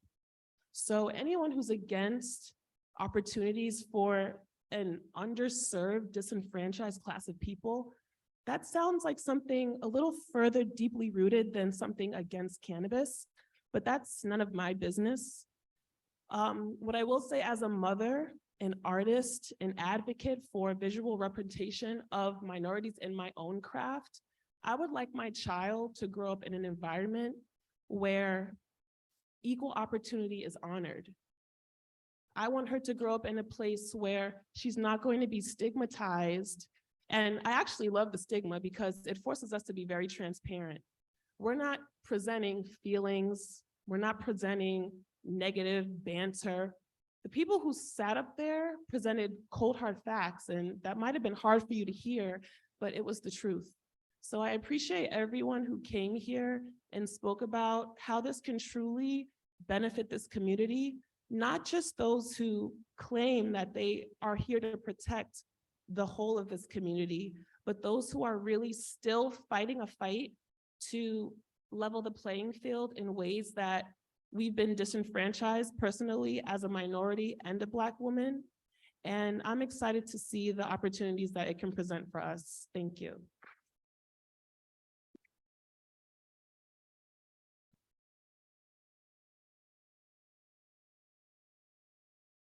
I just want to thank everybody for the presentations, especially from the three business presentations. And if there is an expansion of cannabis establishments in Teaneck, I think the three that were here have made a very good showing that they should be ones that should get licenses for that expansion. Having said that, and again, I'm going to limit my comments to cannabis for recreational use, not medicinal use. And I like the presentations. I know what we're not talking about is having access to regulated cannabis, because when I heard from the first speaker is that you could even order it now and it could be delivered to your house. And you could go to very close by communities and go to Alfred Avenue and get very regulated cannabis. The question now is just the expansion of cannabis establishments within Teaneck. And for that, although I did appreciate these presentations and I learned a lot, I would like to have two more types of presentations. One is from the medical community, whether it's Holy Name, Hackensack, Englewood, just what their thoughts about expanding cannabis establishments in Teaneck, what they think as a medical, the impact that would have, of all the risks and benefits of having that expansion. And also from the schools, before the council decides maybe to expand, as opposed to perhaps after the 5 years that I heard about needs to pass before you could even roll back the existing permission at Alfred Avenue, to hear from other schools where there already has been an expansion. And I want to hear from them that based on the multiple places where people could buy legal regulated cannabis, what impact that has had on their schools. And if it's a negative impact, I want to hear about that. Or if it's a positive impact because it's more regulated, then I want to hear that too. But before we expand it, I think we need to hear from that. And I do think it's all about, to make money for Teaneck. I'm all for it. I'm not against it because it's going to reduce property values. I believe in that, the fact that it's going to bring back 2%, it's going to, reduce taxes, great. But not everything legal is something Teaneck should be doing. For instance, it's legal on the federal law and state law to have businesses on Route 4. Teaneck doesn't want to have that, and I respect that. But before we do something that possibly could lead to increased dangers for everyone, especially the youth in schools, I think we need to put a lot more thought in it and have the other presentations that I was talking about. But I do appreciate what we had tonight, and thank you for that. Thank you, sir. And this will be our last question or comment because we only have the room for 5 more minutes. And then we're going to give our panelists an opportunity to speak if they choose to. Hi, like my sister said before, we do have a license in Somerset, and before getting into the industry, we did travel. We went to California, we went to Vegas, we went to Colorado just to see what it was about and what it's like. And everybody that's concerned, it's really not what you think it is. It's actually it's nice. The dispensaries are nice. It brings a lot of revenue. I feel like on Cedar Lane, there are 2 liquor stores. On Teaneck Road, there are 3 liquor stores. But nobody's complaining about liquor stores. And alcohol abuse is the worst kind of abuse. Kills your mind, your body, and your soul. And as far as the war on drugs, most people of color know that the Reagan administration created the war on drugs to incarcerate Black and brown people at a rapid rate because we were the ones that consumed cannabis or marijuana, wherever you want to call it. But I'm all for it. I don't think there's anything wrong with it. It gives us an opportunity, Black and brown people, to have a business of our own and not have huge corporations coming, especially coming from us who grew up in Teaneck, who deployed out of the Teaneck Armory, who served our country for 13 years, who went on a combat mission, came back destroyed, and medical marijuana. I know we're not talking about medical marijuana, but that helped us because when we first came home, there was no medical marijuana in New Jersey. So we were buying it on the street where it was laced, where you were buying stuff that was not regulated. The stuff that's regulated now does help us. So that's what we're gonna end.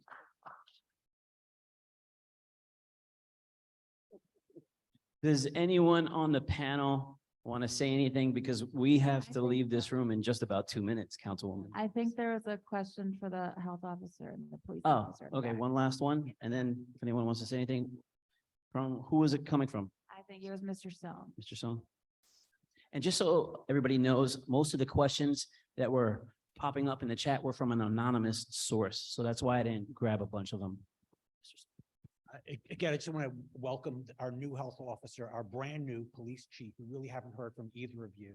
I'd like to hear about your experience and roles in dealing with alcohol underage right now, as it exists, in dealing with marijuana and other drugs that are already accessible, and what you see your role would be when and if retail cannabis is available in the township. All right, thank you. As was brought up before, obviously alcohol has been around for a while. There's been programs in place like Cops and Shops where we've done that to try and work with the stores and work with the community to try and reduce the availability to minors and from people purchasing from minors. Same thing with cigarettes. We've had issues in the past with stores selling loosies, as they're called, individual cigarettes, where we've done stings on them and we charge stores. Most recently, there was the smoke shops around town. I think we have 6 of them. We did a undercover operation a while back to find any violations. We then again, a few months later, did it again and found that half the stores were in compliance at that point. Citations were issued. So we work with the town, we work with the health department on these issues. And with businesses like this, I spoke with Chief Dean Pinto of the Rochelle Park Police Department this morning. Actually, I worked with his father, who's a retired Teaneck police detective. Dean is also the borough administrator for Rochelle Park, and they obviously have the business Ascend over there, which came up several times tonight. One of the things I asked him, I said, was there any eye-opening problems they didn't expect or surprises with the business? And he said, no, things actually went very smoothly. We would consult quite a bit with departments like his that have places in operation already to find out what concerns they have, how it has worked out.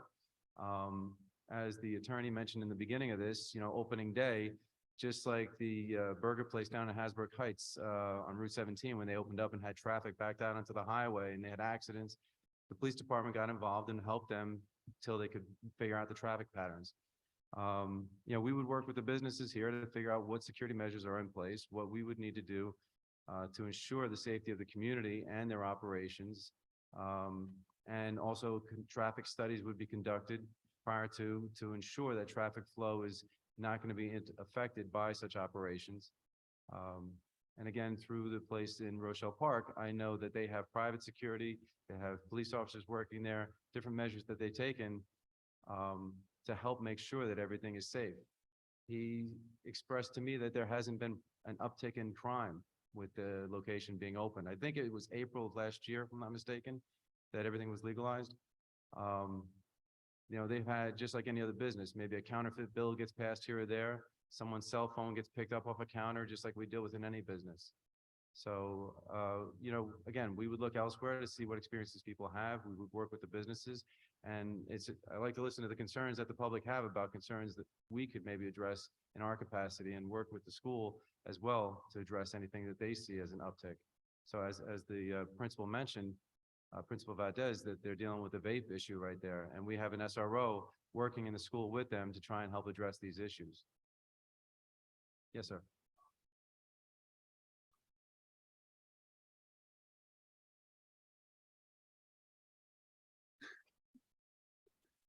Come to Good and Welfare on Yeah. February 14th. Duly noted. Courtney, our health officer, do you want to say anything before we wrap up? Yes, so I will just say something quickly. Thank you for the welcome. This is my first public outing as Teaneck Health Officer, and I'm very happy to be here. Fortunately, New Jersey is not the first to roll out the recreational marijuana program, and therefore we have a lot to learn from other states who've done so. The Rocky Mountain High Intensity Drug Trafficking Area publishes a report every single year about lessons learned and impacts on society. So we don't have to start from scratch. And I think ultimately, what we talked about today, education, awareness, and harm reduction are things that we definitely need to keep talking about. Thank you, Health Officer. Councilwoman Belcher or Goldberg, do you want to say anything before we say goodnight? I just want to thank the public for participating. I thank those that are on Zoom, and I just encourage everyone to please participate in the survey. Thank you. So I'm just gonna really briefly, thank you to everyone for coming, and just really quickly, next steps, so everybody knows, is we are gonna take everything that we learned here. The survey will be open until February 1st. Everybody please take it. Like I said, we will be publishing a report, we will be exploring the report, and then we will be working with legal counsel, with zoning, and figure out if and what the next steps are. And from another side is what the process will look like go forward. And we're taking everything into account. Thank you. Thank you. To all of our, you want to say anything? Again, I just want to celebrate all the Teaneck alumni. Thank you very much. All right, thank you to all of our Mr. Morgan. Just want to say thank you, and we're looking forward to working together to create safe spaces for our students. Thank you to all of our panelists, to all of our presenters, to all of our staff, and to all of you for coming out tonight. Please fill out the survey, and we hope you have a peaceful evening. Thank you so much.